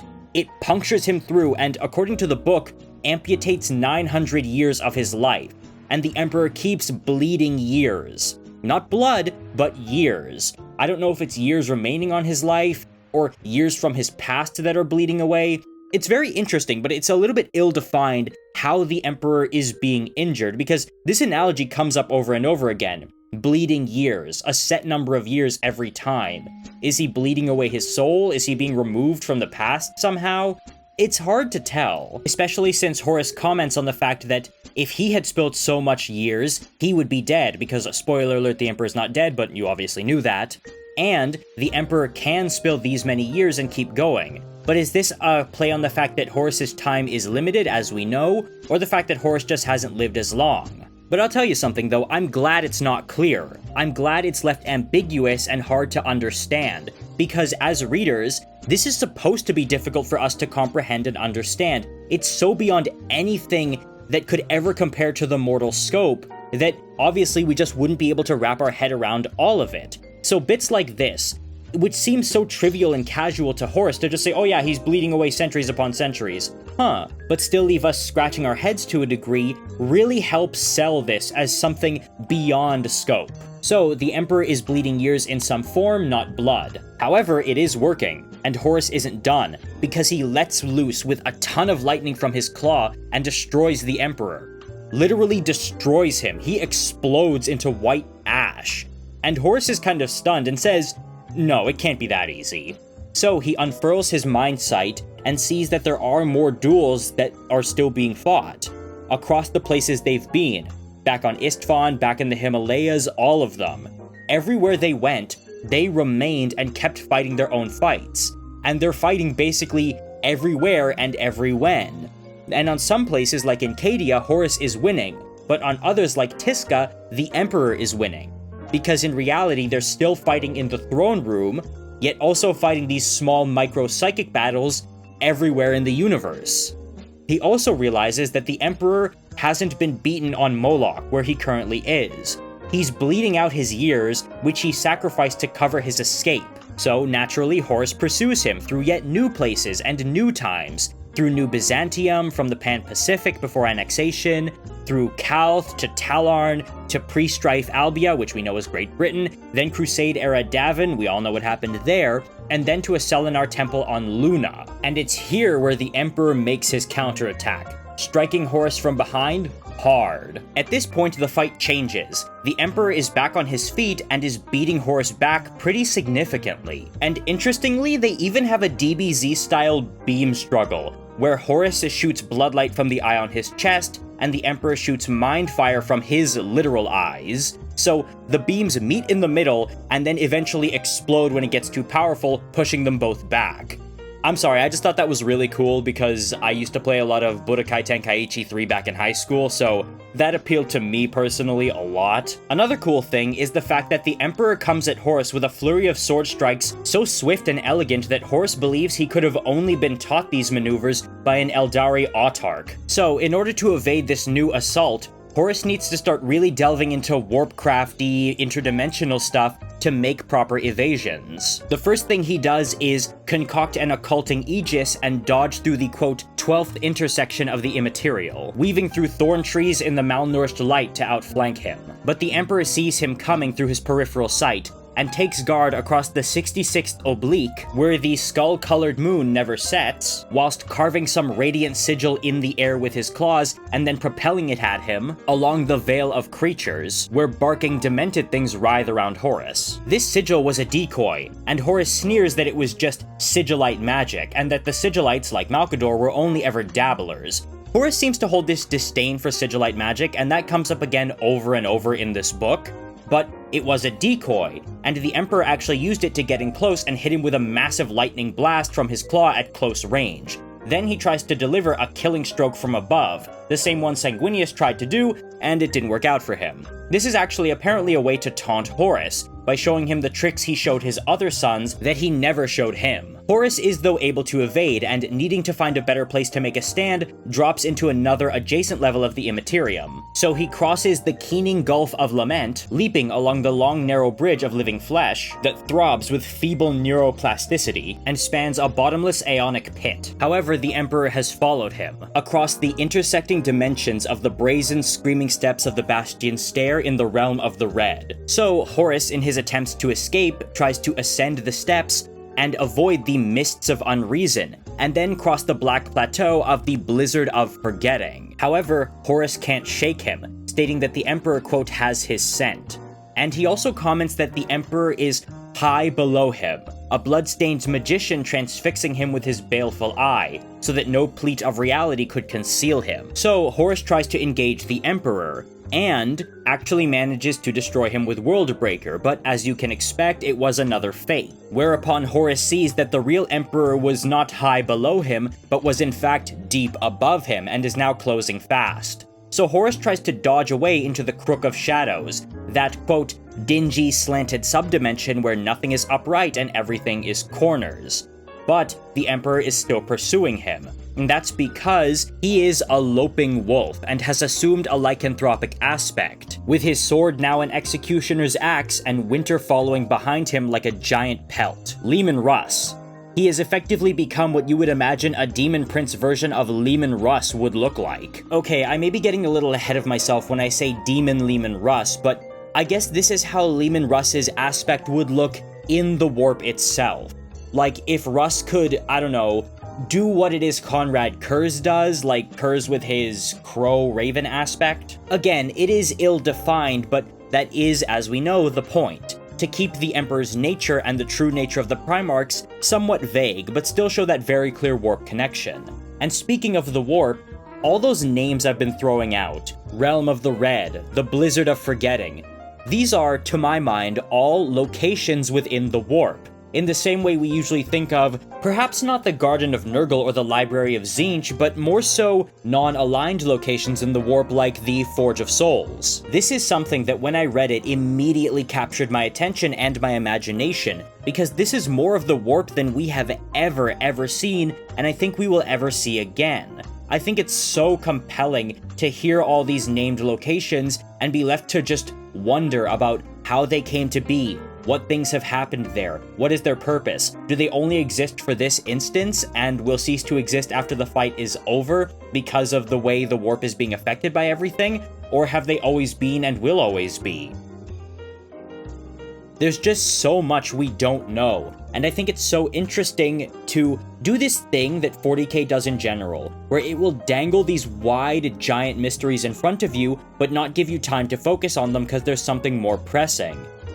Chris Wraith does this really well in the Vaults of Terra series, where Inquisitor Erasmus Crowell is chasing a Drukhari homunculus through the chasms underneath the Imperial throne room, and he sees a ton of ancient forbidden technology, incomprehensible things that are just never looked at or touched because the Mechanicus is so religiously strict about that sort of thing, and it damn near breaks his heart that they'll never know these secrets and the good they can do because of the, quote, dread grip of the Mechanicus. There, much as here with these locations, it's there and gone, leaving us only to wonder about it but giving us no time or breathing room to do so.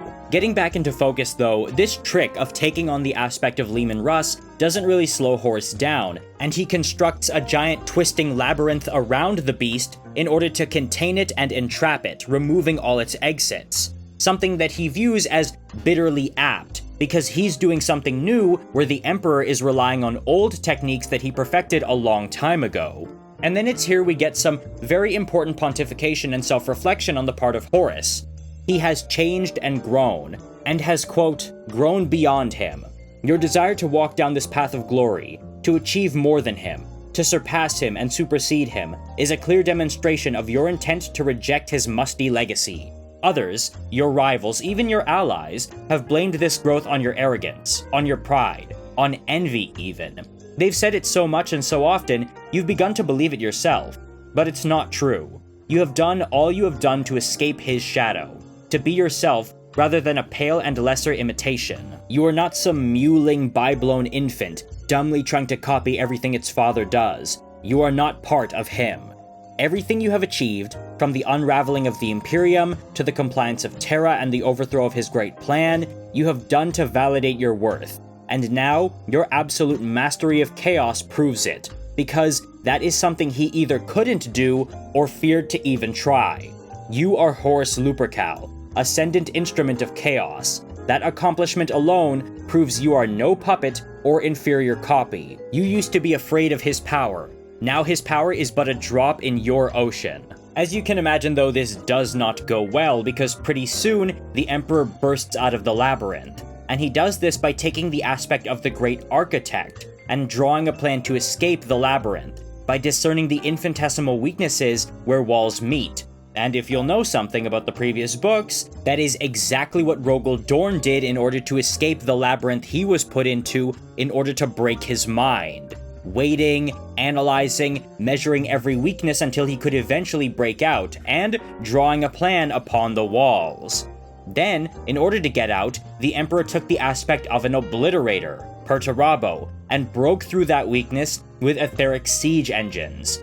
He then took the aspect of a swift and clever raven, Corvus Corax, through the salt-caked and asymmetric chambers of the drifting castle, and then the aspect of the steppe horseman to harness the raven's speed into fluid motion, so Corvus Corax into Jagatai Khan, and this would carry him through the 8th conjunction of the Fever Meadows of Long Woe. I love how they are literally fighting for the fate of the galaxy and possibly all creation through the goddamn Linkin Park dimensions. That's amazing. So the Emperor then rounds the root-gnarled base of the Towering Tree of Souls to disguise his attack route, and then takes on the guile of a lion to hunt across the wide shores of the Sea of Souls, and the fearless certainty of an avenging sun to deliver final illumination. You know, Lionel Johnson and Rabute Gilliman.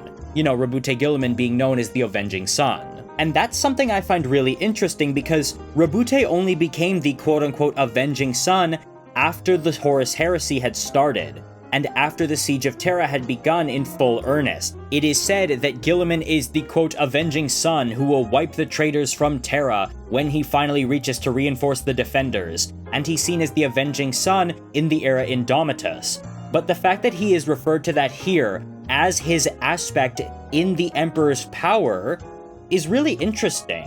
Like, was this always predicted? Was he always supposed to serve some Avenger role? And we do know that the Emperor gave all these aspects to the Primarchs intentionally, because Malkador comments on how each one was made with redundancies in mind in case one of them died.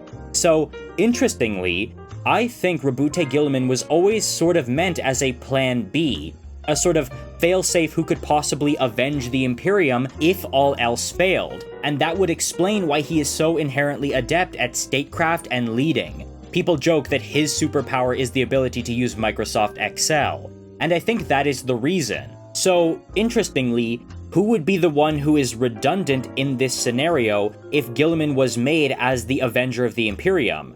Well, oddly enough, it would be the first found of the Alpharius Omegon twins, because that one was raised by Malkador after being found on Terra and was told, "Your job is to ensure the continuation of our plan, even if neither the Emperor or myself are in the picture anymore." You know, avenging them and keeping their dream alive. So that is really interesting. And it actually plays into my theory that Primarchs of redundant natures will end up clashing with each other. Angron and Sanguinius, Conrad Kurz and Corvus Corax, Rogel Dorn and Perturabo, and on and on. However, interestingly, he's not the only one that can do this, because Horus pulls the same maneuver, in a sort of oh yeah well kind of way. What he does is take refuge in the mildewed Marcher Fortress that watches the stained margins of the Plains of Excess, and there he takes the aspect of terror, and floods the dark approaches of the marches with dread, to slow the Emperor's advance by creating a soulless tract of ice on which he will fear to tread. That's Conrad Kurz, and a side note, I think we should just start referring to the warp as the Edge dimension. Also, he then closes the living earth around him, forging tectonic bulwarks and walls of impassable furnace flame. Then, he infects the rusted gates and the creaking sails of windmills with contagious sigils that buzz with crawling flies and reek of decomposition, that will communicate wasting death to any who look upon them. So, that right there is either Rogel Dorn or Perturabo, that building of bulwarks and impassable furnace flame, and the rusted gates is obviously Mortarion, now the demon prince of Nurgle. Then, he hits him with the hymnals of the Neverborn that take sonorous litanies and sow their words across every angle, with the intention of driving him back and driving him mad. This one, I think, is Lorgar. Then, he nails a gladiator's agony into his heart, Angron if there ever was one, to gird himself with unquenchable rage. Now he's armed with the, quote, purest fury with which to greet the Emperor. So he waits, and waits, and waits, but it never comes. The Emperor seems to have just vanished. And his rage begins to cool. He starts to wonder, do I really need all this? Do I need to just keep piling on these aspects and litanies and sigils and all that? No, I don't. I'm Horus Lupercal, and I said I'm gonna be my own man. So I'm gonna meet him on my own terms, and that's gonna be my satisfaction. I'm gonna beat him as myself. But surprise, surprise, he realizes too late that this is the Emperor's doing, who has taken the aspect of the seducer and neutered his defenses with cloying temptation and indecency, which is, of course, Fulgrim. So Horus surprisingly admits defeat here, not for the fight obviously, but in this phase of the fight, and realizes that he can't beat the Emperor at this game. So, he changes the game. He knows something the Emperor has basically been obsessed with for a very long time, and uses that against him. Cartomancy. That being the study and reading of tarot cards. He apparently always used to be very dismissive of them, but has gained a new appreciation for them, especially in this realm where they're able to manifest real physical effects and change the flow of history and fate. What he does is hit him with a simple 3-card spread. The High Priest, still zealous despite his long exile to curse his father's blood. Then the Crone, gibbering and milk-eyed to entangle his father's mind with rancid, meaningless prophecies. Then the Silver Door to shut him out. Now, these cards do represent real things and facets of the real world, so I'm gonna try to interpret them as best I can.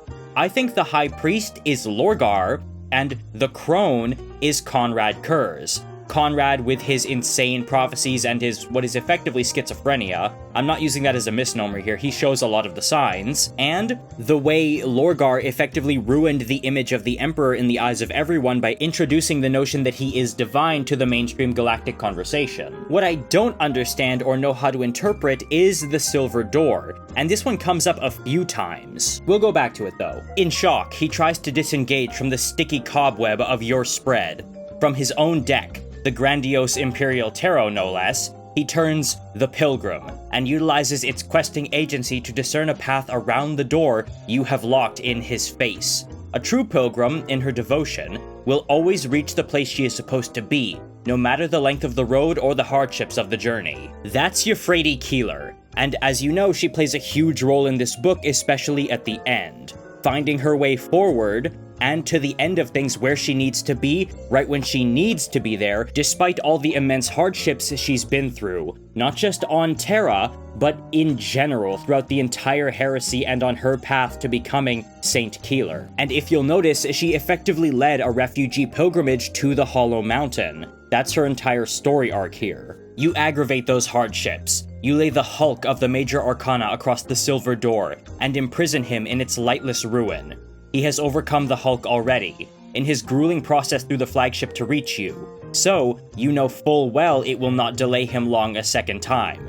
But moments are enough for you to turn the galaxy, to stretch distance between you and the shattered world to burn all his hope. Here, the Hulk represents the vengeful spirit, which he had to batter his way through along with his Custodes, and then all the way down to Kaikaltis Dusk, Litu, and Garvia Loken. The galaxy represents the galaxy, obviously, or more specifically, the fate of the galaxy and whoever controls it. And as you can imagine, the distance that Horus talks about here when playing the galaxy is indicative of the distance he put between himself and the Emperor when he tried to contest him for control of it. And then, the shattered world, which apparently burns all his hope, is the destruction of Terra in this cataclysmic war, and the destruction of his dream, the golden path that was well and truly lost to them at the end of Master of Mankind when the Webway project was destroyed. And this is confirmed in the next paragraph, where it says, "He reads the mutilation of the throne world and gasps in despair. Despite the fact that he has jettisoned his emotions, he still gasps in despair at this." In his deck, the psychoactive wafers of the Familia Humana, the Great Host, and the Lords of Terra burst into flames. You can smell his grief. He chokes as your spread forces him to drink the dust of a vanquished planet. Those three cards that just burst into flames represent the three great pillars that the Emperor's vision was built upon. The Familia Humana means the human family, or the family of humanity, in Latin, Spanish, and I think Italian, in that language family.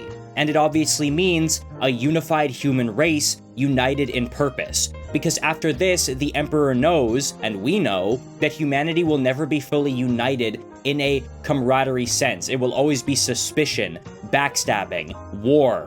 It's never going to be the human family he envisioned, and so it has burst into flames in his hand. Then, the Great Host represents the Space Marine legions, which will never again be what they were during the Heresy. This is actually commented on during one of the End in the Death books, I think the first one, where one of the Space Marines who is left outside the Eternity Gate when it closes, a White Scar, sees all the dead Space Marines and says, "We will never be all-powerful again. We are always going to be a shadow of our former self, because we're never going to recover from this, and because no one will ever want us to be this numerous again, so we can't cause this." And lastly, the Lords of Terra represent the Emperor himself, Malcador, Constantin Valdor, and the High Lords of Terra in their best form. Because as we know, after this, the High Lords just become a shadow of their former self, petty squabbling nobles who are impossible to manage. And the Emperor, Malcador, and Valdor are all in some form or another removed from the board after this. So, the organs of the state are effectively gone. The legions that built the Imperium are going to be a shadow of their former self, only capable of keeping it alive, and the notion of a human family is gone. However, Horus isn't done, and starts playing more cards to really drive it in. To twist that knife, you turn the more ambitious antagonist spread. The Justiciar to weigh and punish his crimes. The Maison Dieu to reinforce your court and purify the righteousness of your dispute against him. The Monde Primitif to bleed more centuries from his wounded soul and sap his perpetual vigor, and the Lord of Swords to arm yourself. So, Justiciar means a judge, and that's pretty straightforward here, judging his crimes. And the Maison Dieu means, in French, the House of God, and that's actually a term that comes up very importantly in the Bequin books, Penitent, Pariah, and the upcoming Pandemonium. Books that I personally am very invested in. In fact, this book, The End in the Death Volume 3, contains continual hints, references, and teases to the Bequin trilogy, which is the sequel to the Ravener trilogy, which is the sequel to the Eisenhorn trilogy, giving hints and details as to what things will be like and what secrets may be revealed in the final book in the Trilogy of Trilogies, Bequin Pandemonium, when it finally comes out. Because you see, in those books, a character who is a blank, that being a null psyker, is trained by the Cognitae secretly, thinking she's being trained to be part of the Inquisition, lives in and receives training in a building called the Maze, M-A-Z-E, Undue, U-N-D-U-E. But she muses that this could very easily be a corruption of the old Frankish phrase Maison Dieu, meaning House of God. So either Dan Abnett just really likes that term, or that is a bit of a nod to the Bequin books, which I think it is. And here, it is about the religious connection to this conflict. Specifically, how Horus is backed by the Chaos Gods and his court is effectively the House of God, except the god here is him. Next is the Monde Primitif, and that is again French for the primitive world, because Horus is turning back the clock on the Emperor to bleed him more, because as previously stated, the Emperor is bleeding out years, not blood. And the Lord of Swords should be pretty self-explanatory. His desperation increases. Some of these archetypes are old or obscure, and do not appear in his prized deck, so he has no counterparts to lay against them or to subvert them. Interestingly, it's almost like they're playing Yu-Gi-Oh! Here instead of reading tarot cards, hitting cards and counters and seeing real-time effects. Like, I feel like the audiobook should have had the Yu-Gi-Oh! Anime sound effect where someone loses life points, like, you know, that drrrr sound. Okay, so on that note, back to Horus sending the Emperor to the Shadow Realm. He divines the danger he is in. He turns another card face up. He becomes the Fortress of Faith, impervious. You become the Lightning Tower, to tear the fortress down. He quickly draws the wild card, the Harlequin, to choreograph an escape from that fiery fate. Its dance is lithe and acrobatic, but it barely carries him clear of the plummeting stonework. He lands like a field, drops to a crouch and counters with a warding hand, the Pierpoint spread, all symbols of Concordia, the battleship for positive control of power, the rogue trader to harness luck and anchor favorable fortune, and Astarte for protection. You respond with Discordia, and discard his careful spread. You lay the demon across the battleship, and his power ebbs. You lay the demon inverted across the rogue trader, and his luck runs out. Then you lay the demon inverted across Astarte, and his protection is lost. The Fortress of Faith and the Lightning Tower are pretty self-explanatory. The belief people had in the Emperor, which has now been shattered by Horus as the Lightning Tower. And the Harlequin is, well, the Harlequin. It's, I guess, indicative of the Emperor's way to escape trouble and adapt to situations. And it is just generally a known card in the Imperial Tarot, as we've seen in previous media. Furthermore, the card The Battleship represents the Imperial Army and Navy. The Rogue Trader represents, well, the Rogue Traders, those other organs of the state. And Astarte represents the Space Marines. The demon, though, one which Horus plays 3 times in a row, represents the corrupting influence of chaos, which corrupted his control over the army, which corrupted the rogue traders, who were actually some of the first people to break with the Emperor when Horus offered them more favorable deals and more freedom, and the Space Marines, who are now literally split down the middle because of chaos. This is actually very interesting because it shows that while Horus is powerful and able to destroy what the Emperor puts down, he's not creating anything. He's just repurposing, corrupting, and destroying what was already there. However, it's very clear he does not see it that way. You have made a deck of your own. While you waited in the court for him to arrive, you had time on your hands. All the time you wanted. You constructed this Imperial Tarot by hand, while the old four whispered suggestions for the images that might appear on the psychoactive wafers. No 2 decks are the same. Yours is full of demons. You lay more of them. A double Pierpoint spread. Then a spread askew across them in the style known as Mortalite ranks of the demon, marching side by side. So it's really cool to know that Horus Lupercal is the one who invented the strategy of spamming Zangors, but I digress. Cards burn in his hands, consumed before he can lay them. You turn the 8 of Pentacles and they scourge him from all angles. You turn the Revenger to guard your back, and the Occulted Orphan to blind his mind sight, and signify the final severance of your blood from his. He looks aghast. You turn, just for the fun of it, the Dark King, to remind him of his hideous overreach and fatal ambition. He recoils from it, unwilling to even look at it, and tries the assassin to strike at you, but the Revenger is waiting, and runs the assassin through. The Eight of Pentacles isn't a major arcana, it's just a regular card, because Pentacles is one of the suits used in Standard Tarot and in the Imperial Tarot. And as we all know, Pentacles have very powerful occult meaning, and they do come up again in this fight. The Revenger, I'm not entirely sure what that one is, but it is guarding Horus's back. The occulted orphan here, I think, represents Horus's perception of himself. Occulted as in touched by and devoted to chaos, and orphan as in without a father. This is Horus declaring himself as fully for chaos and an orphan, meaning that he is no longer of the Emperor's family. And it's actually indicative of his upbringing when he was touched by chaos, when all the Primarchs were actually, when they were jettisoned out into the warp, and when they were orphaned out in the stars, and the Emperor couldn't see them in his mind sight. The Dark King obviously is the Dark King. It's Horus reminding the Emperor of how close he came to literally ending reality just a minute ago. And the assassin, I think, is indicative of all the times the Emperor tried to have Horus taken out. There were like 3 assassination attempts against Horus, all of which failed in one form or another. Your Exterminatus cancels his illumination, this siege of Terra destroying the planet which was supposed to be the beacon of the Emperor's illuminating vision to the rest of the galaxy. His Aquila and Knight of Concordia, along with his Megos, are engulfed by the purgation of your neverness. Your dreadful Sagittary slays his steadfast angel for a second time. It's not your father's power. It's what he does with it, and he can do nothing. He is the beginner here, the amateur, and he has no control over the few cards remaining in his hand. He understands that the cards have turned against him. He decides to flee from the tangible destiny that you have spread before him, and which you fully control.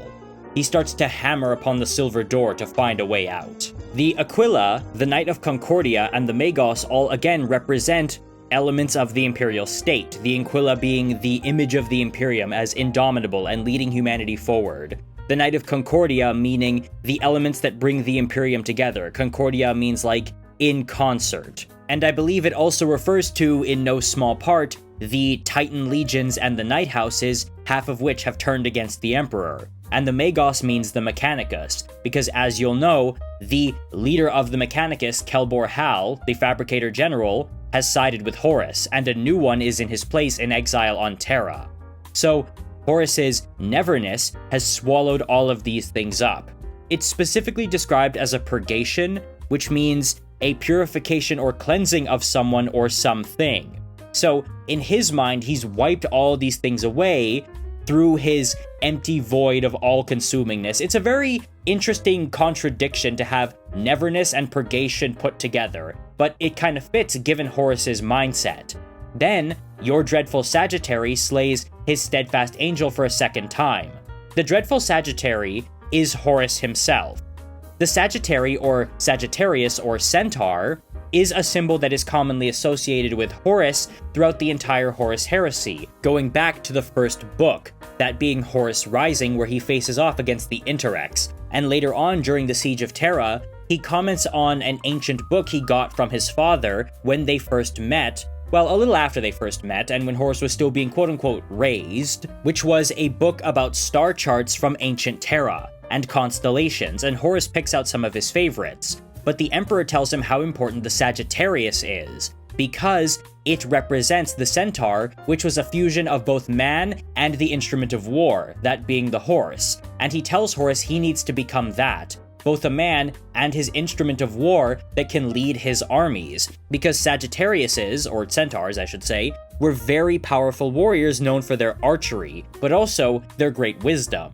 And if you want to know more about that, there's a really great video by the YouTuber Dystopian Chimp, which I will link below, that explains the entire connection between Horus and the Sagittarius. So I'm sort of scratching the surface here, but he really goes into it. And of course, the steadfast angel is Sanguinius, who refused to turn against the Emperor all the way unto death.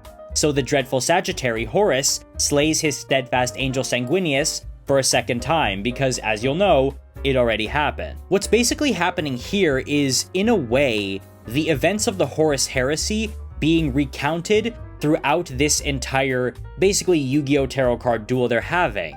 You know, the elements of the Imperium turning on the Emperor, the forces of demons corrupting things one by one, Horus's neverness swallowing up yet more elements that used to be on the Emperor's side, and the ultimate destruction of the siege. Then finally, the Emperor becoming desperate and hammering on the silver door to find a way out, as we see with him going aboard the Vengeful Spirit for this very risky duel. Thus far, you have made turns on face value, employing the simplest and most literal interpretations.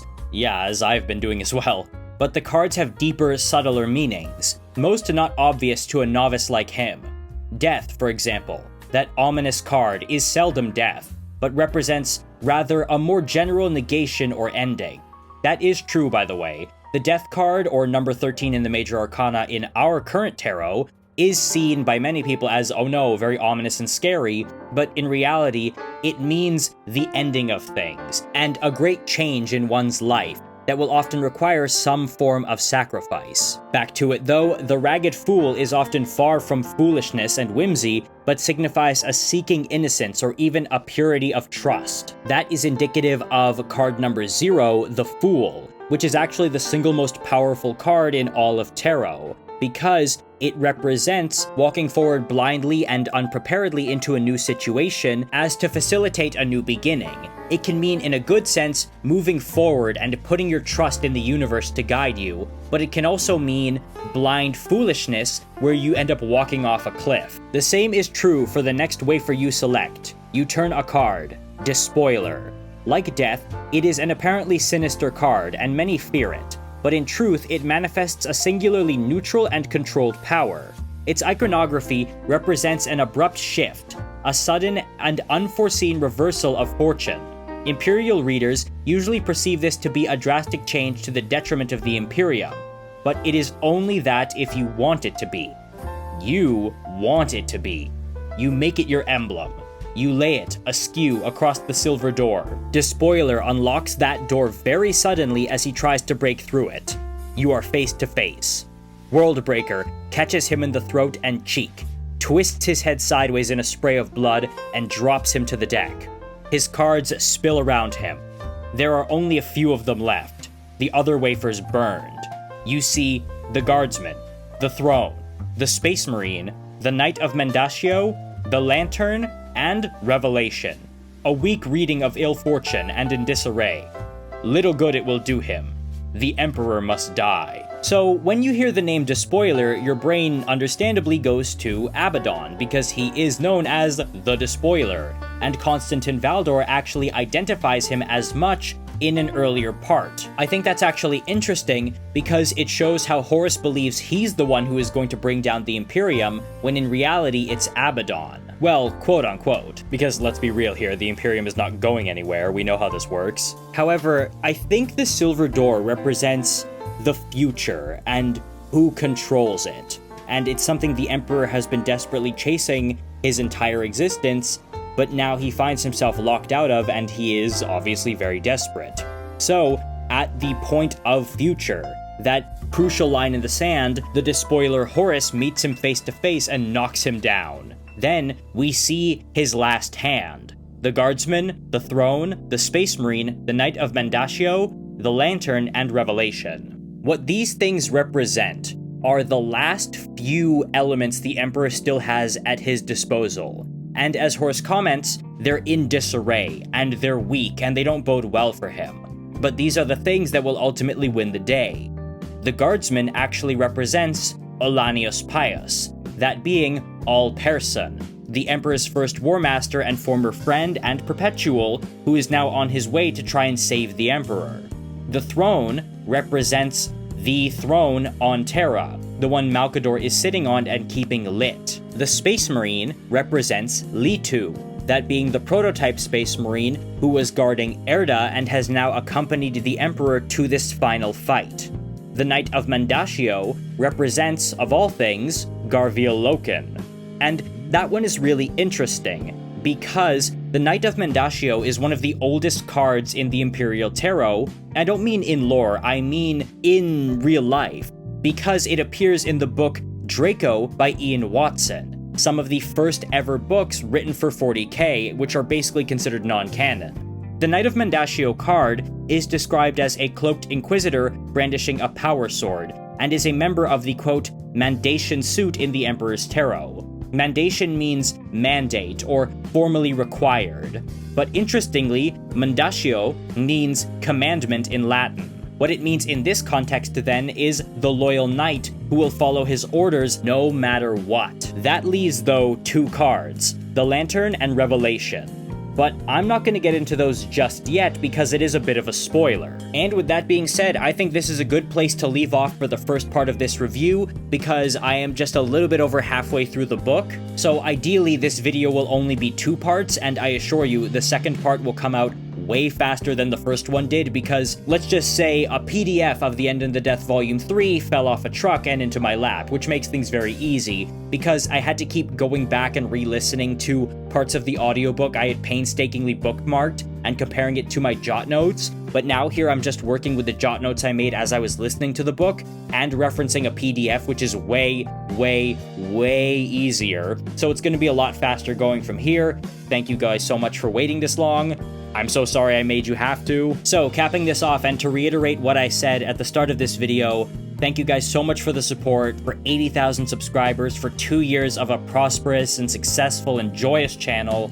Thank you so much for your support on Harlequin History, my new channel, and thank you so much for always being supportive and being there for me in the comments and always being understanding when I take long to do things and when I struggle and all of that. Thank you guys also for your support on my Patreon, which has absolutely been a blessing and has taken off in a way that I did not expect. So I want to wish everybody watching this one last time a very Merry Christmas and a very Happy New Year. But what do you guys think? Do you guys think we're gonna have a very Merry Christmas and a very Happy New Year? Nah, I'm just kidding. I know we all will, because we're all gonna do it together.